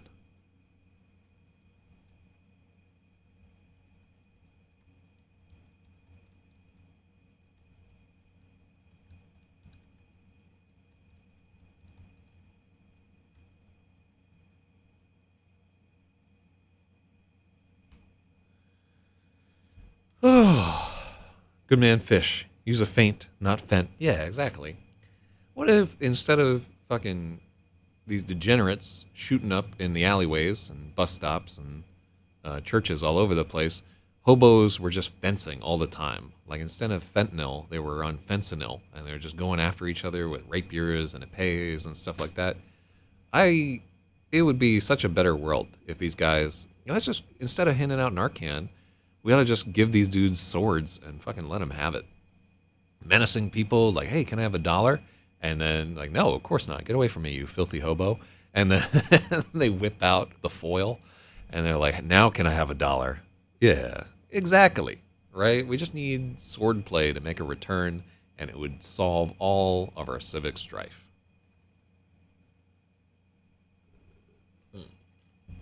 That's what I think, anyway. All right.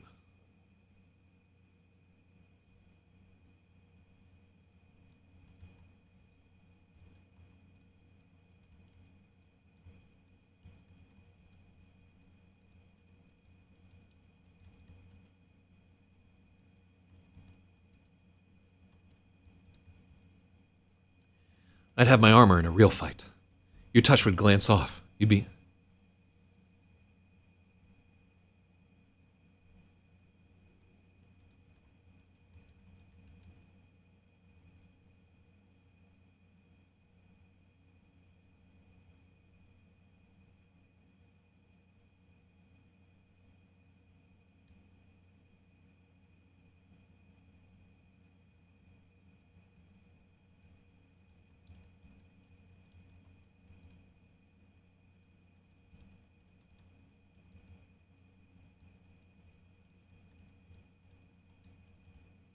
Oh, this is much better.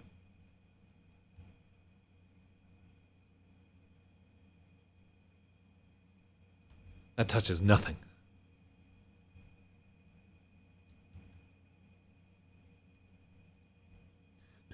That touches nothing. It wouldn't get through armor.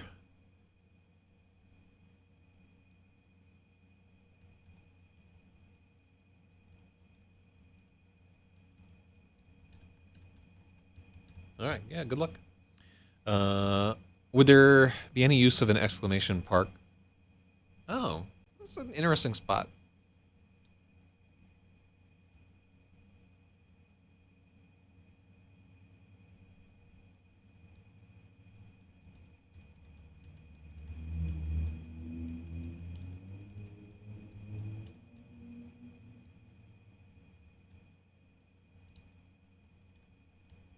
Revel argue back. Yeah, I like.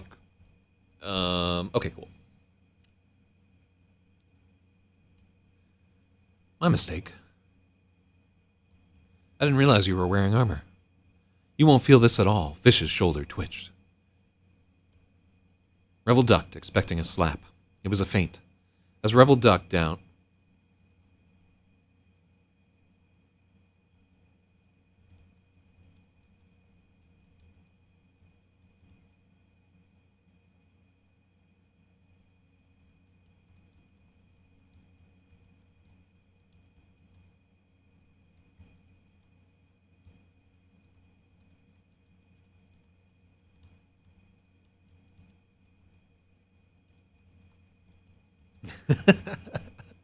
uh, my mistake. My mistake. I didn't realize you were wearing armor. You won't feel this at all. Fish's shoulder twitched. Revel tried to duck out of the way, expecting a slap. Instead, Fish's boot shot up and kicked him square in the stones.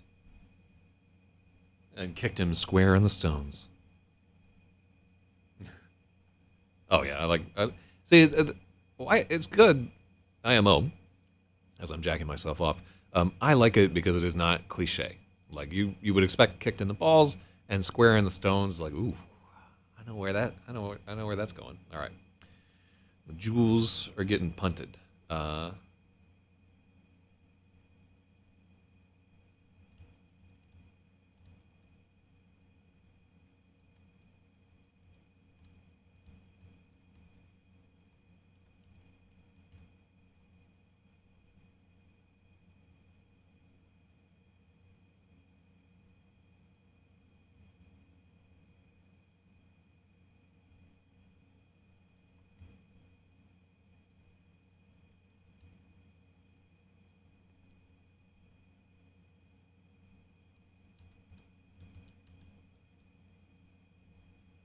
Well, groan and gasp aren't quite right. Yeah.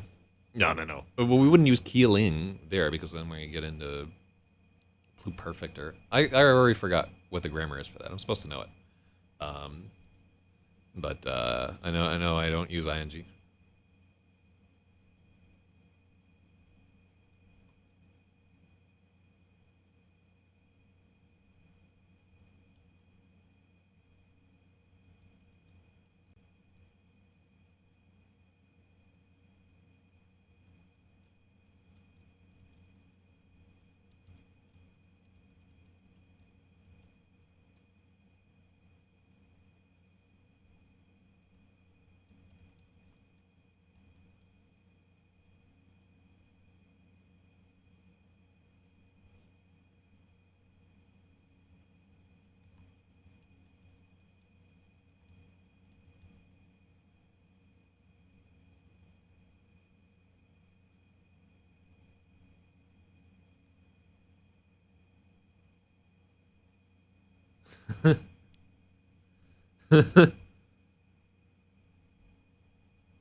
Mm-hmm.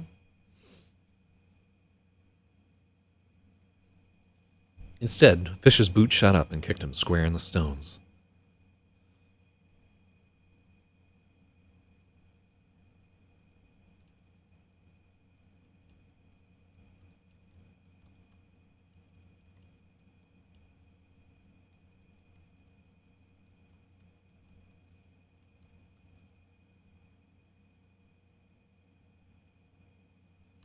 Yeah.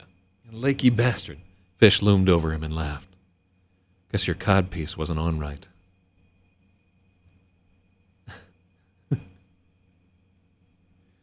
Revel spit out sand. I'll kill you, he hissed. The mariner's smile evaporated. It's more of a grin.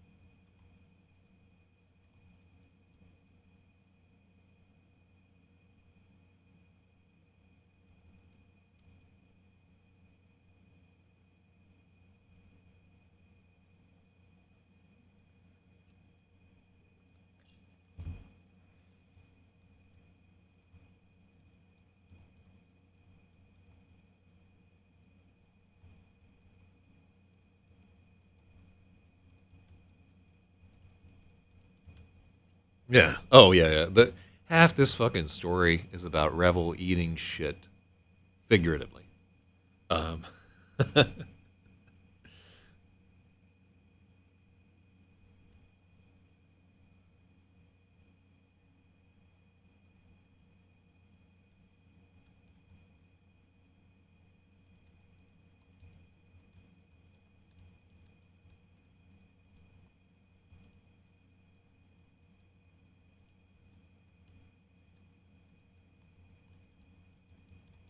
I like that. The mariner's grin evaporated. His rapier's point was suddenly an inch from the tip of Revel's nose. It was dull, but Fish could drive it through Revel's eye. Yeah.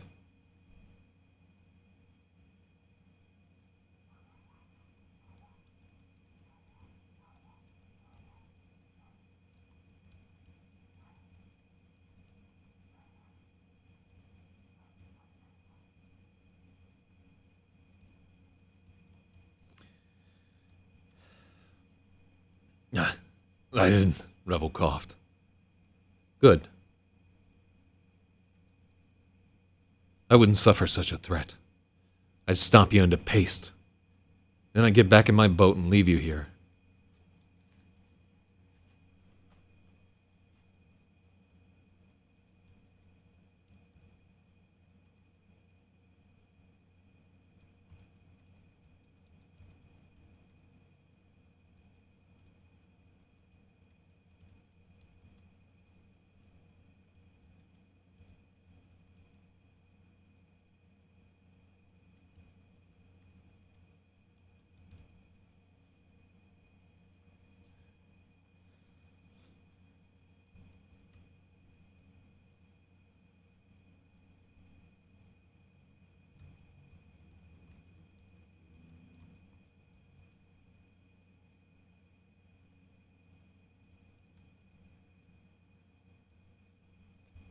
Good.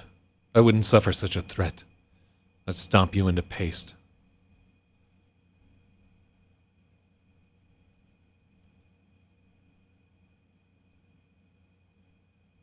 Hmm.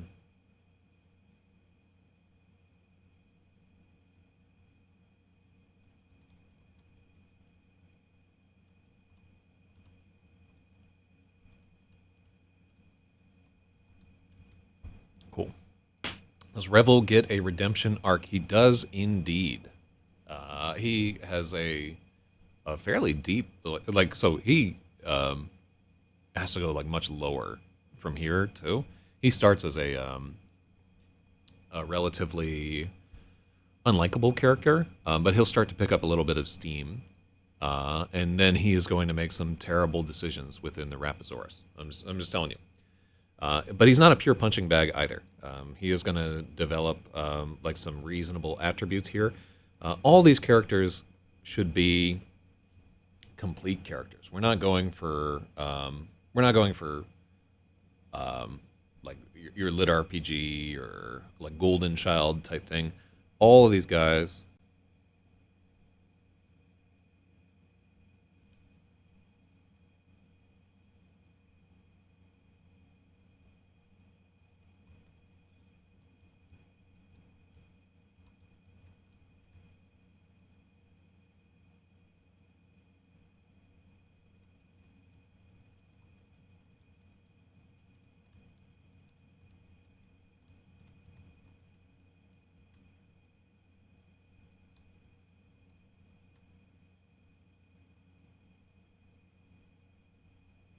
Ooh, I like to put out both of your eyes.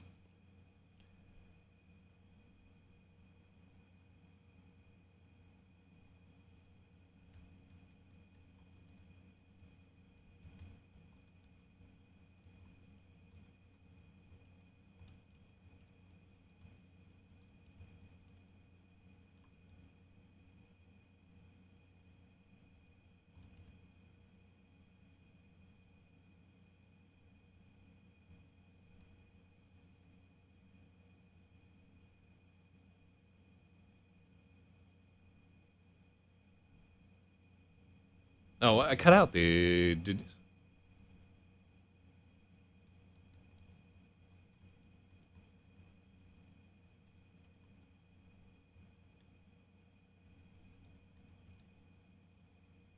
Yeah, we lost. Did you just threaten my life? Fish demanded. I didn't, Revelkov. Good. If you had, I'd put out both of your eyes and leave you stranded here.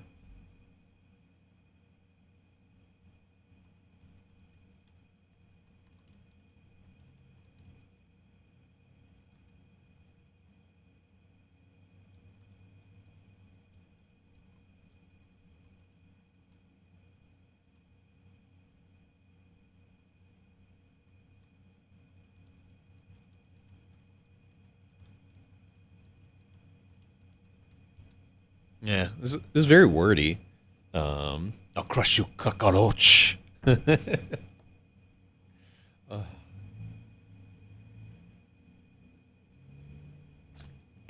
right.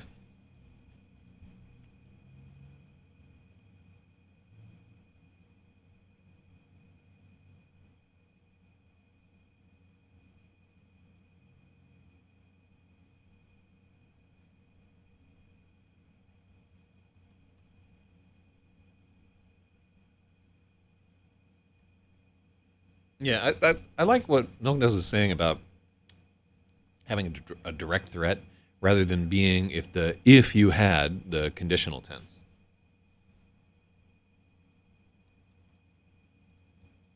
Yeah, like,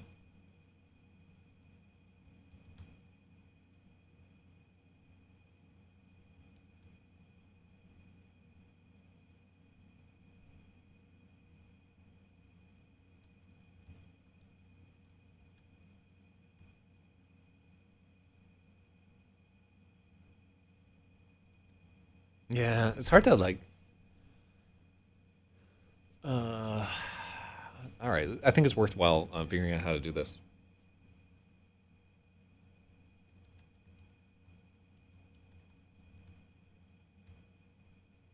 Hmm.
Hmm.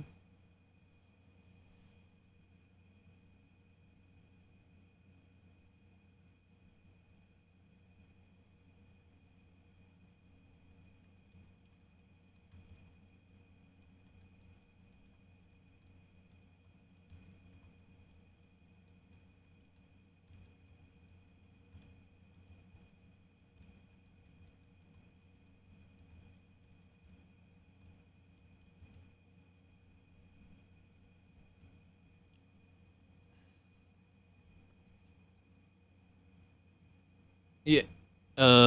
Yeah. So we can't do. Yeah.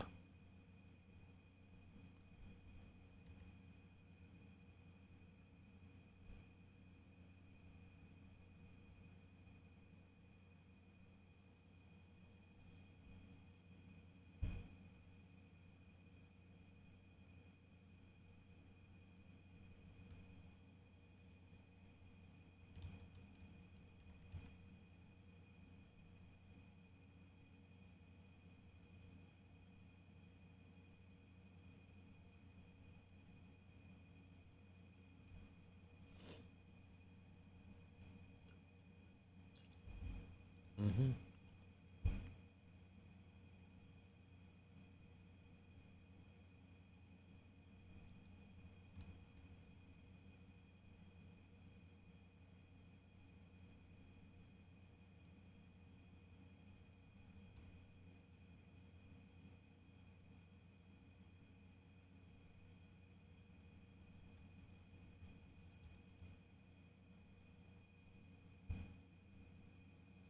Yeah, much better. Okay, so I think that's actually like really good feedback there. So we've taken something that's like very passive because of our tense choices, and we're making it like active. I could put out both of your eyes right now. I could take my.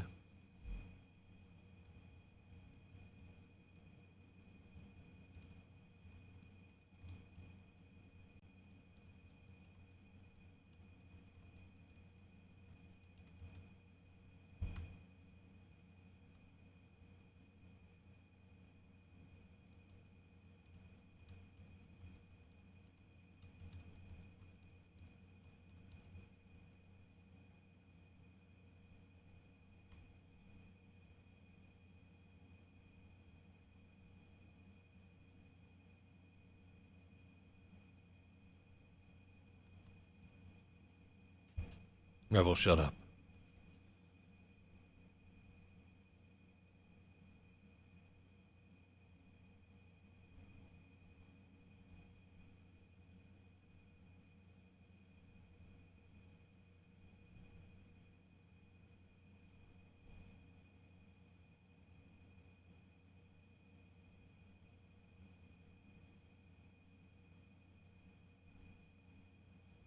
Let's try it with Al.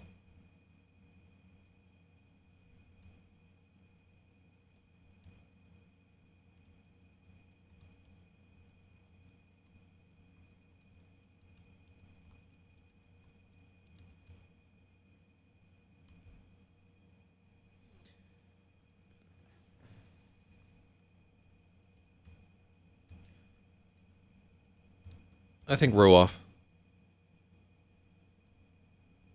I'll put out both of your eyes and leave you stranded on this sorry isle.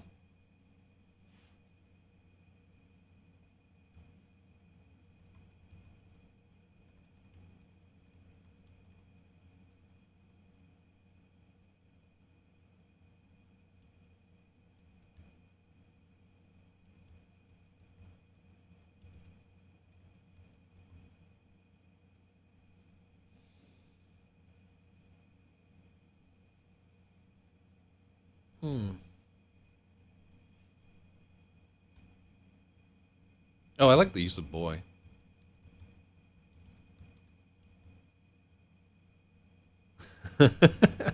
Yeah, boy is a good idea there. Did you just threaten my life? Fish demanded. I didn't, Revel coughed.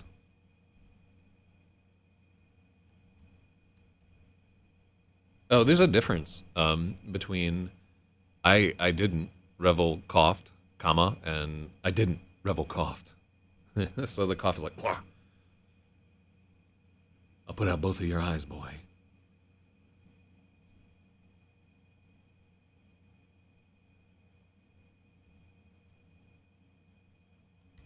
I'll row off, leave you stranded on this sorry isle.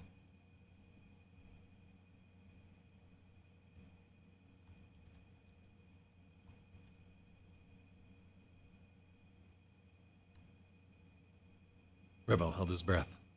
The old man's eyes never left him. They were cold and uncaring. The pure.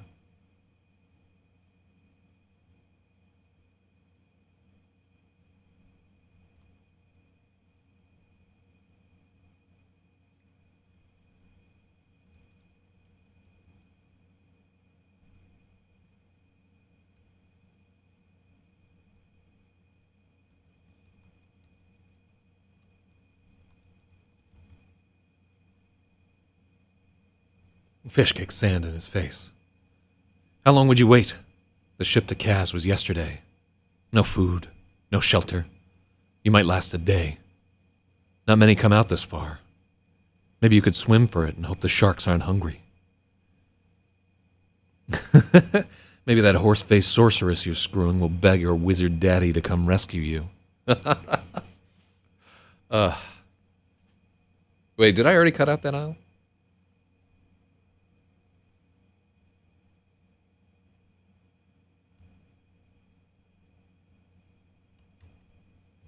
Okay, so it's implied that we have the aisle there, but I do like taking that out. I'll put out both your eyes, boys.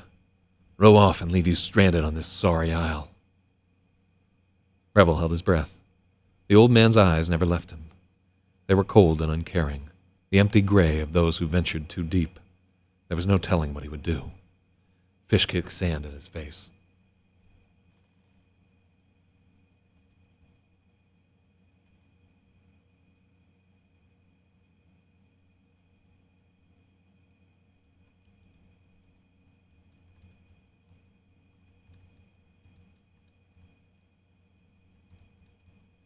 I like that we're making this like much more brutal now than it was before. It was kind of like jokey before, but Fish is no fucking joke throughout the story. And I think that this is a good note. All right, so we're going to do rewrite 2.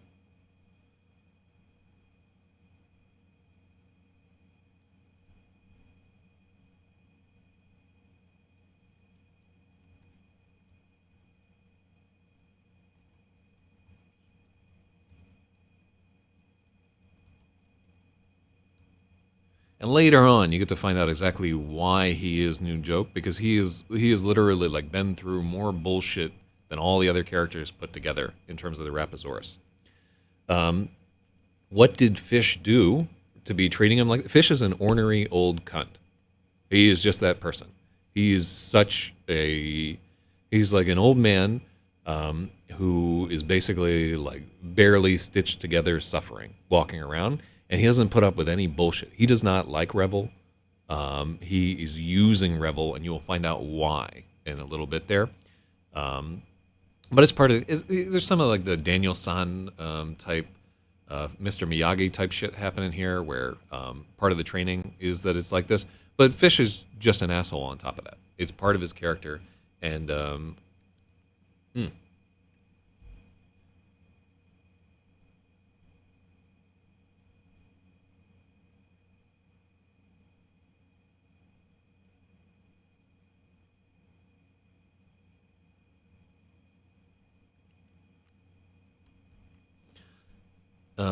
he seemed quite nice when he was fishing with the boy on the RAPAXORIS River, which is how we are making this character relatable, right?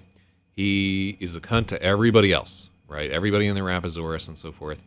He is nice to Rigel because we need the character to be identifiable, and because Rigel is blameless in this matter. And in fact, you see that Fish is also using Rigel, and he feels bad about it. This is the key to having him be identifiable. Like, you know, like the character of John Wick, who just goes around and shoots people, but he likes a dog, so it's okay. You know, you have to have something that each of these characters is identifiable as like maybe he's not all terrible. Like Fish is definitely deep within our anti-hero mindset, and we're going to find out more about that later. El Shalah has to have some moments of clarity and so forth. Every one of these characters that's going through is going to be like very deep into the gray and unrelatable territory, and it's through things like their relationship there that are like, okay, each of these is a character. And we have to do the same thing once we get into the RAPAXORIS and we're working with the Seether. They have to have some of those same traits there. They can't just be caricatures, which is like when we talked earlier about how we're not just doing a lit RPG. Does a character need a latch like a dog? A character has to have something that the reader can relate to, where a character has to make a decision where the reader wants to believe that they would make the decision in that way, or they have to do something that the reader can identify with, or they're just like something that's there. They're just window dressing or whatever. So, you know, like you have to have a place where somebody can be like, all right, I can see what's going on with that, or maybe I would make that decision, or you know what, I hate the Polish too, like this guy does. So we're bros. It has to be something where you confirm some of the reader's prejudices, but also you fly in the face of others there. Anyhow, this is a fucking fantasy novel. It's not like I'm writing War and Peace here. But how long would you last? The ship to Kaz was yesterday. No food, no shelter. Not many come this far. Maybe you could swim for it.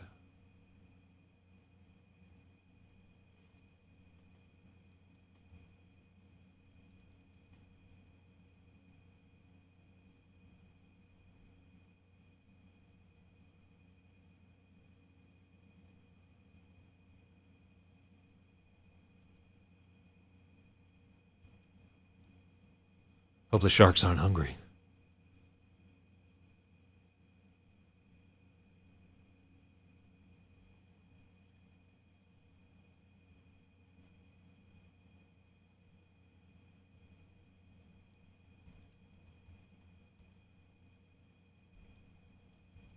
Can't swim. Sharks will get you.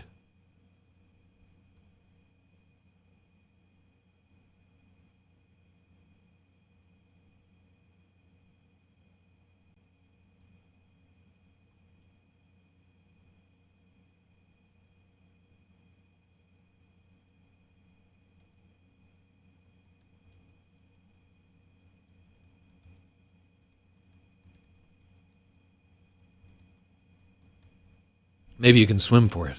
Pray the shark. No, that doesn't work. Let's see. No food, no shelter.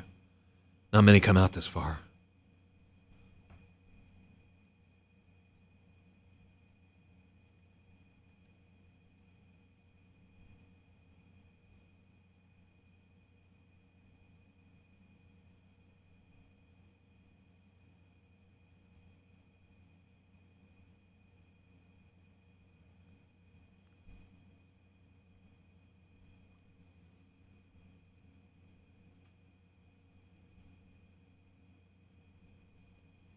Okay.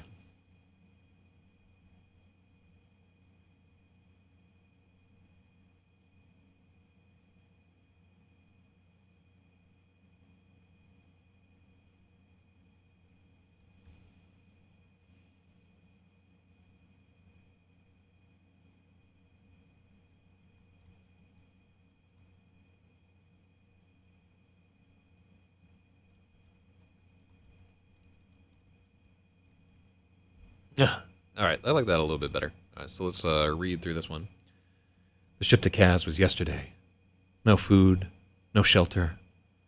You can't.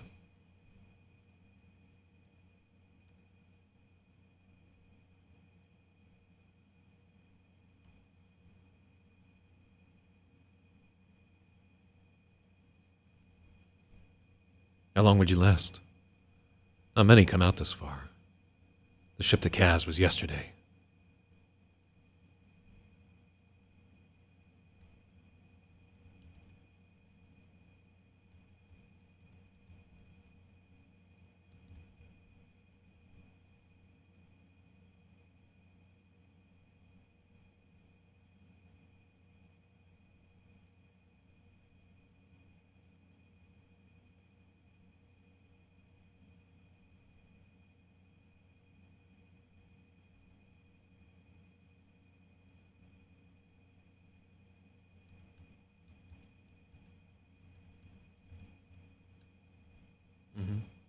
Yes, hello, Jenny Jack 11. Oh, that's the first person that has ever chatted on the Kick stream. Congratulations. Yeah, we're writing a fantasy novel here. We are 4 pages deep out of 1,000. I am splendid. Thank you very much. It's so nice of you to ask. Life is good.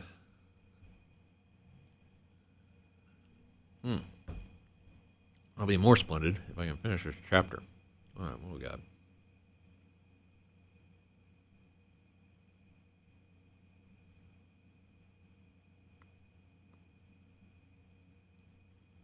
Am I a Ritter?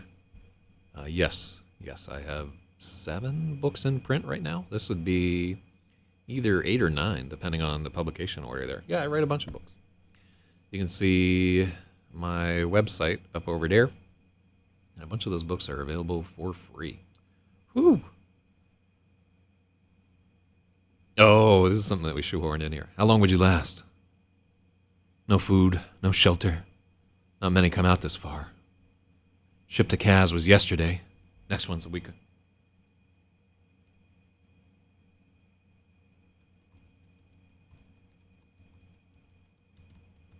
Ship to Kaz was yesterday. There won't be another for a week. I think he'd be done in a day. Maybe that horse-faced sorceress you're screwing will beg her wizard daddy to come rescue you. I don't know if I can get away with begging her wizard daddy to come rescue you.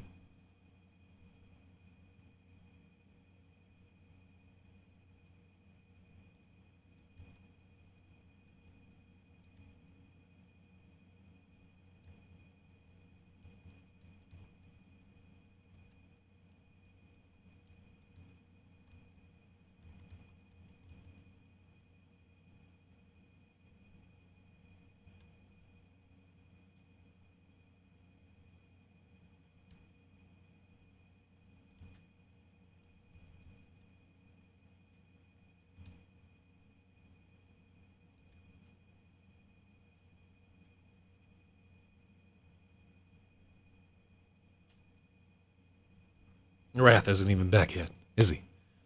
No, Revel croaked. I know he isn't, because you aren't inside out.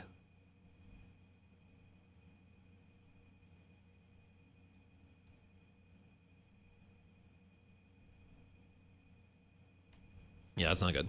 You know what's coming, don't you? Sooner or later, Wrath will come back from cleaning up your mess.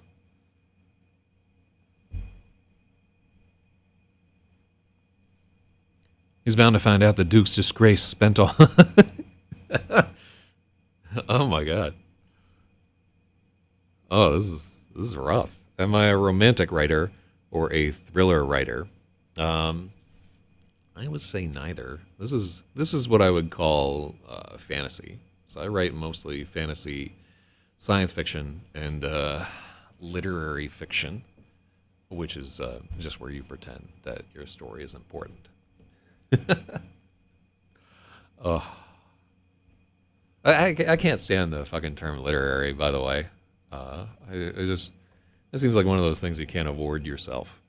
But I have written some romances. They weren't good, but got to do what you can. I know he isn't. Oh, yeah.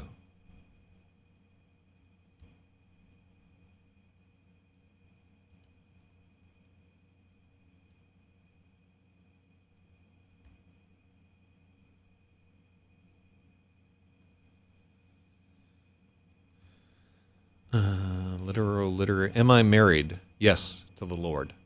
I've taken a vow to be the bride of Christ, and each day I keep up with that vow of chastity, poverty, and what was the other one there? Obedience. Yeah, those are the three vows that you take as a penitent monk. So I'm trying, I'm doing my best here. You know what's coming. Oh, so Jenny Jack 11. So the question, are you married? I'm going to guess that you are somewhere in Bangladesh. Am I right? Always giving you a hard time. It's because you are entering into the banter milkness and thus are subject to it. Really and truly. Remind me not to stand up. I'm not wearing pants. You know what's coming, don't you?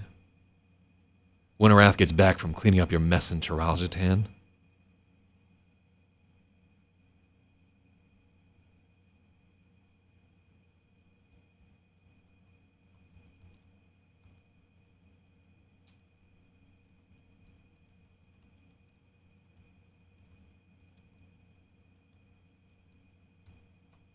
What happens when Arath gets back from cleaning up your...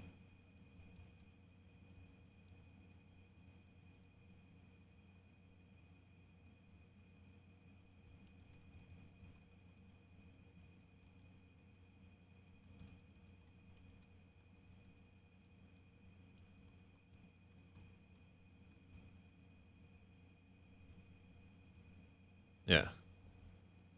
Oh, I like mopping up your mess. Yeah.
He's gonna turn you inside out. Ooh. Is the writing your source of income? Tarhaljatan just rolls off the tongue during this exchange. When Aras done mopping up your mess in Tarhaljatan, he'll come back. Yes, I do make money from writing.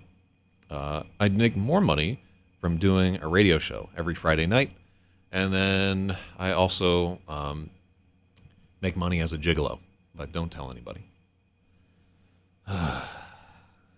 Every day I'm jiggling.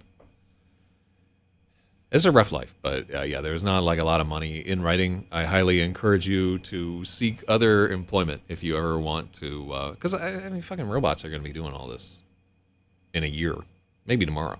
So yeah, it's not. It's only worth it if it's what you really want to do with your life. But the price is high, the suffering is enormous, and everybody I know that does this for a job is fucking miserable, except for me. I'm the only one that's happy. I don't know why, and I'm definitely not happy about the progress of the writing for money, but I am happy about the writing itself. I'm overflowing with joy. Let me see here. As much as it looks like I'm suffering, and it's it's like a good suffering. Anyhow, you know what's coming, don't you? When Aras done mopping up your mess in Tarhaljatan, he'll come back.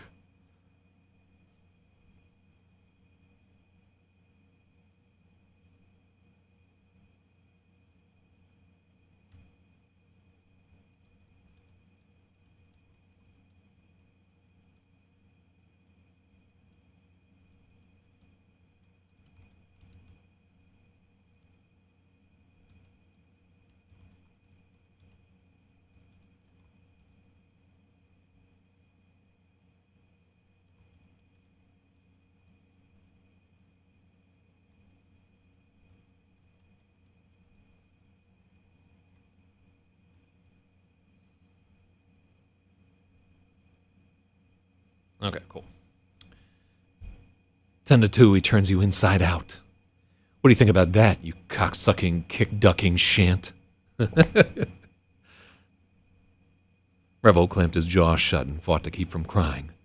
There was nothing he could do but take it. Fish laughed in his face. Oh, I think he laughs in his face a little bit earlier, so let's make sure.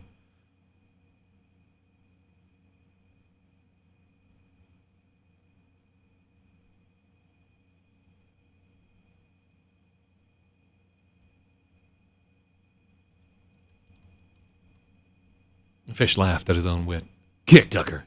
That's rich. I gotta tell Herc that one.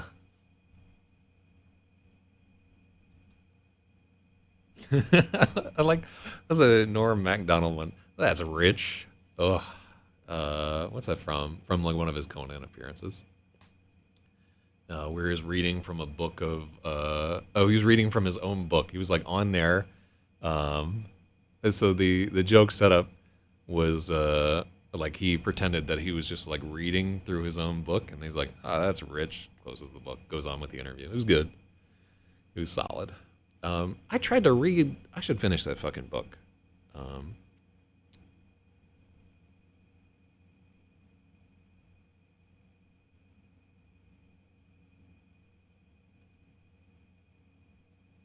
Yeah, we shouldn't even have the clamping jaw. Rebel fought to keep from crying.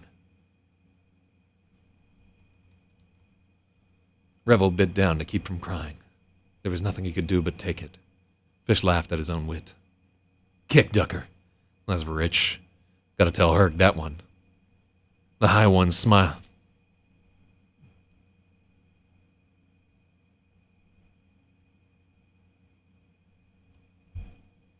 Can you give me a favor?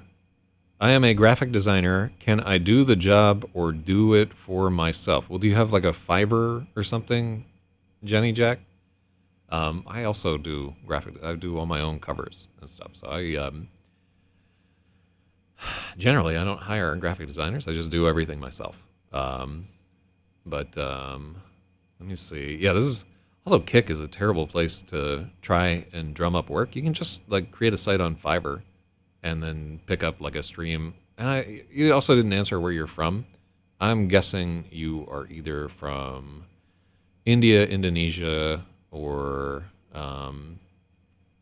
Bangladesh. Those are my three guesses, just based on some of the questions that you have asked. But yeah, where are you from? And go ahead and link your profile or whatever, and I'll see if you're any good. Revel's jaw rippled with bulges. Ugh. Kick Ducker. That's rich. Gotta tell Herg that one. I won't smile on you, boy. I'll spare you today. But you won't forget this, will you?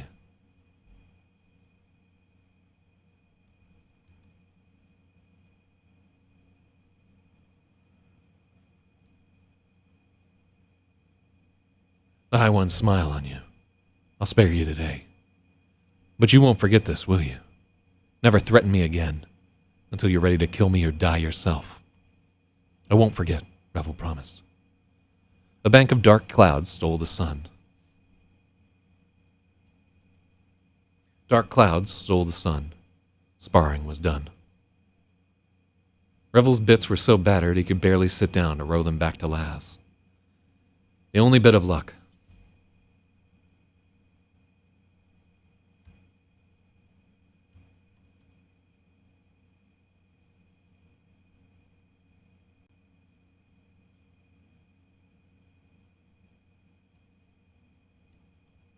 There would be no eel fishing today. A shipbreaker was brewing. The mariner's mirth drained away, and he had nothing more to say. Oh, this is so bad.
Where do we say bits again?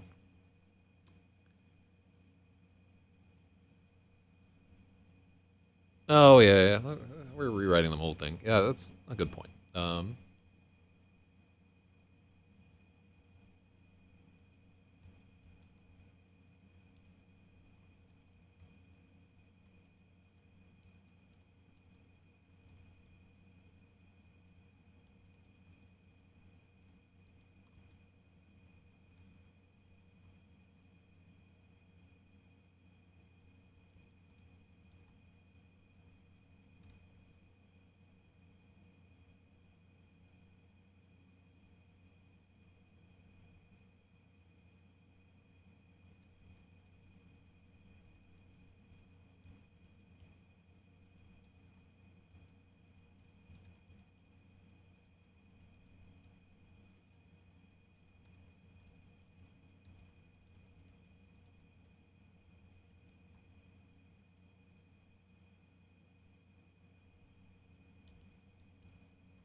So we don't have like a good. Our setup is good, but like I don't like the ending to this chapter.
Mm-hmm.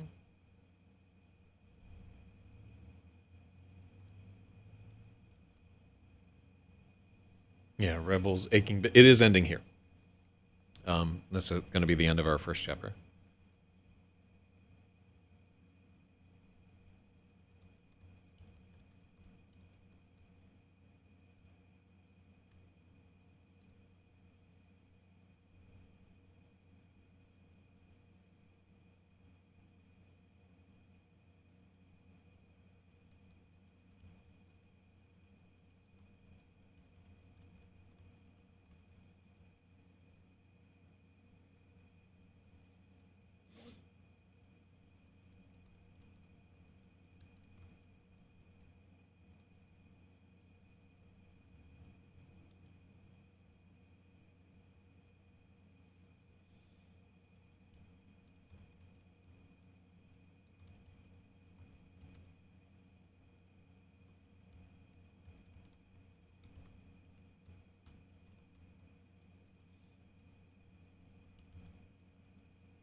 Hmm. Let's see. When would we be picking up? Oh yeah.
Mm-hmm.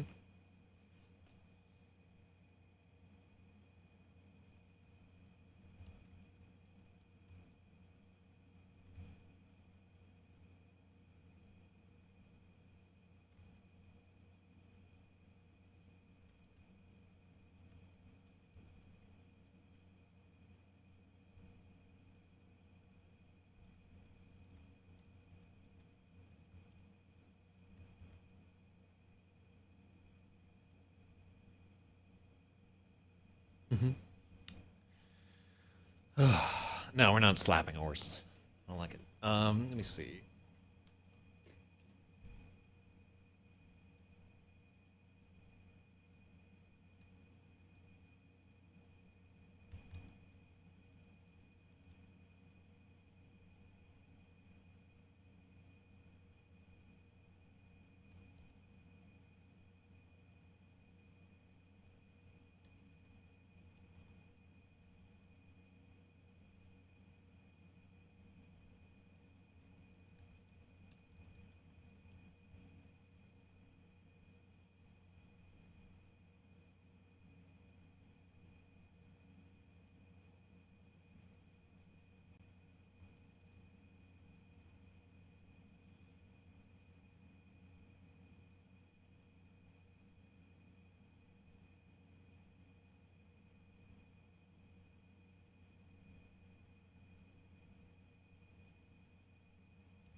Mm-hmm. Yeah. Um, yeah, we really should be like in the moment thinking about like it really is cool if you're on the beach and like a fucking thunderstorm is rolling in and the sea turns green.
Okay.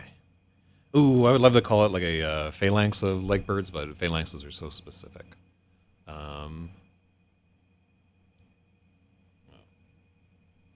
you could call it a chevron, which is closer. Here.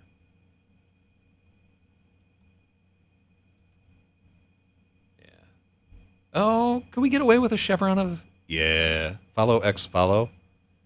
Well, you can follow me, and then I won't follow you because I am a selfish lover. But I mean, how amazing is it to follow me? Just putting it out there. Could you really miss up on the opportunity of a lifetime? DZ's skill. The V formation of soul. I don't think that you really. Uh, I think we would call it a wedge rather than a chevron.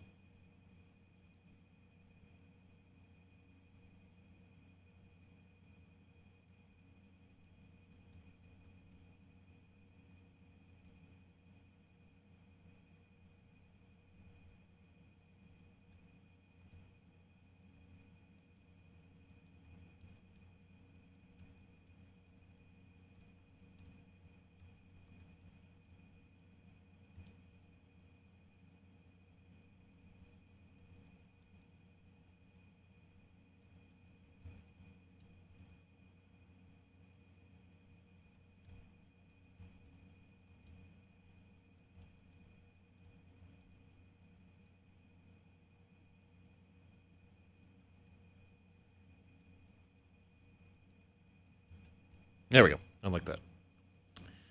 Um, I admit I have seen birds fly that way, described in a phalanx shank a long time ago. Yes, is absolutely true. But keep in mind, like a phalanx is a square, right? It is a square of men. They called it a turtle too back in the day. It's a square of men with shields pointed out on all sides and guys holding those big fucking um, tower shields over top of them, and like it's bristling with spears and so forth. It's a very specific formation and one that people who read fantasy will just be like a phalanx. This is like a whatever. That's what a phalanx actually is. Whereas a chevron, I think we can get away with. Revel dug in his oars and winced with every stroke.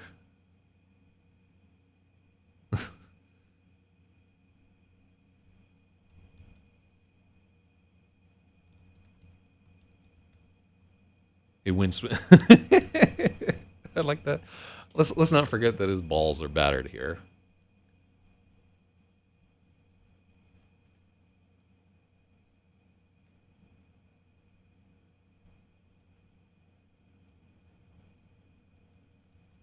Bound inland.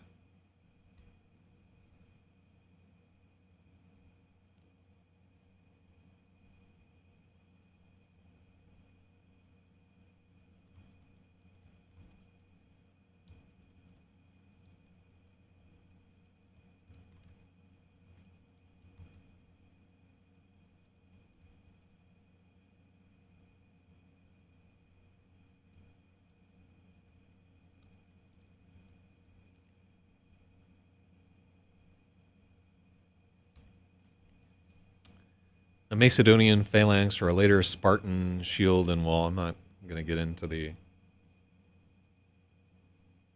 He wins. No, it's wincing. Yeah, like if you ever get kicked in the nards and then have to row a boat for 2 hours, you will wince with every stroke. A chevron of lake birds flew overhead, bound inland. Out in the west, the horizon grew grim. Revel dug in his oars to bring.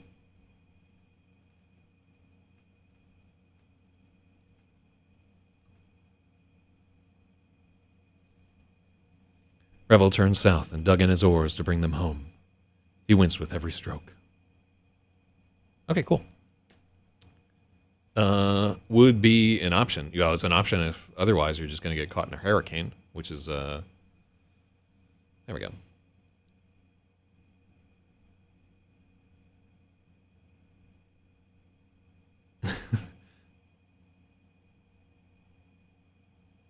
There we go. Cool. Because it's actually, his dick getting kicked is a plot point.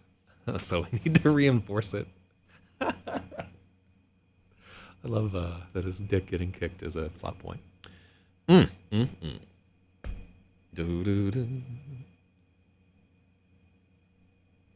Sparring was through. Revel's bits were so battered he could be. Did we call. I don't think we used the word bits earlier. Right? I think we used stones, but I don't think we use his nuts. Yeah. Okay, cool. All right. Well, this is about how it's going to go. We're going to try to get a chapter a day, and I'm going to try to. A few of the chapters are shorter, so I'm going to try and shoehorn them in. So we got about 5 pages on our edit today. All right. So let's see. Avert your gaze, Churin, just so I can make sure that I don't fucking dox myself here. Here.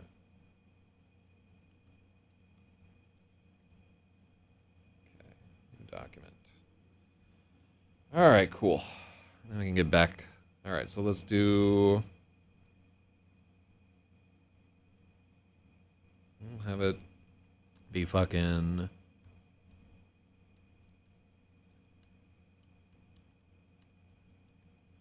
Okay, so day 1. 5 pages, and then there we go. So I'm going to give Milkness 5 points. And I'm going to give Kelly 1 point. Evocative to... Yeah. So our goal... Let me see... Yeah, I'm going to give Kelly a point. And then... Nobody else gets points. Fuck it. And I'll keep up with the edits later, but I wanted to get back into the habit of doing this. Okay, so I think that this is enough to keep people reading. I think we tune this up a lot. I think we reinforce the brutality of fish here. Like as a reader, like I want to know what's going on. We have some data. For a regular book, there is an unacceptable level of bloggery. Yeah, I give points to everybody who gets an edit accepted. We keep better track later on. At the end of the edit, I send a hat to the person who got the most points. It's cool. And then everybody who participates in the edit, I put a thank you in the notes there. Okay, and so chapter 2, you're going to get to meet the horse-faced, stuck-up daughter of the sorcerer. Lowballing you with 5? I think 5 is acceptable. Yeah, what do you want from me? If you were keeping track, then you can get charged. All right, so I think this is good. Good progress, and keep them. When do you use a comma versus ellipses? It's easy. Never use ellipses. There's no reason to use ellipses ever. Just no matter how. Just know that no matter how you use ellipses, your editor will take them out. You know, it's like it's not even a punctuation that you can have. But like I know it's so tempting to like have it fucking trail. Here's the worst part about it: say that you want to end a line in an ellipses, like like somebody's trailing off there, and you put an ellipses, you still have to have a fucking comma after it between your quote marks, and it looks like dog shit on the page. It's a stupid part of English that we continue to want punctuation after ellipses, but keep in mind it doesn't matter. Like in like common parlance, people use ellipses all the fucking time. Like in a text, like, "Hey, you want to fuck tonight?" Like ... Like, you know, it's a powerful tool, and one that unfortunately the English that we use right now is very difficult to use these correctly. Which is not to say you can't like Cormac McCarthy it and just be like fuck all punctuation or do whatever you want or whatever. I'm just, from my perspective, trying to use these in a story, it's difficult, and editors will almost always like cut them out or replace them with an M dash or some other frou-frou. All right, let me get out of here. Thank you all for tuning in. We will be back tomorrow for the next chapter. We can find out, and there is fucking in the next chapter. So if that's all you tune in for, the next chapter, and maybe like one other chapter, the characters are getting it on. All right, I'm out of here. Adios.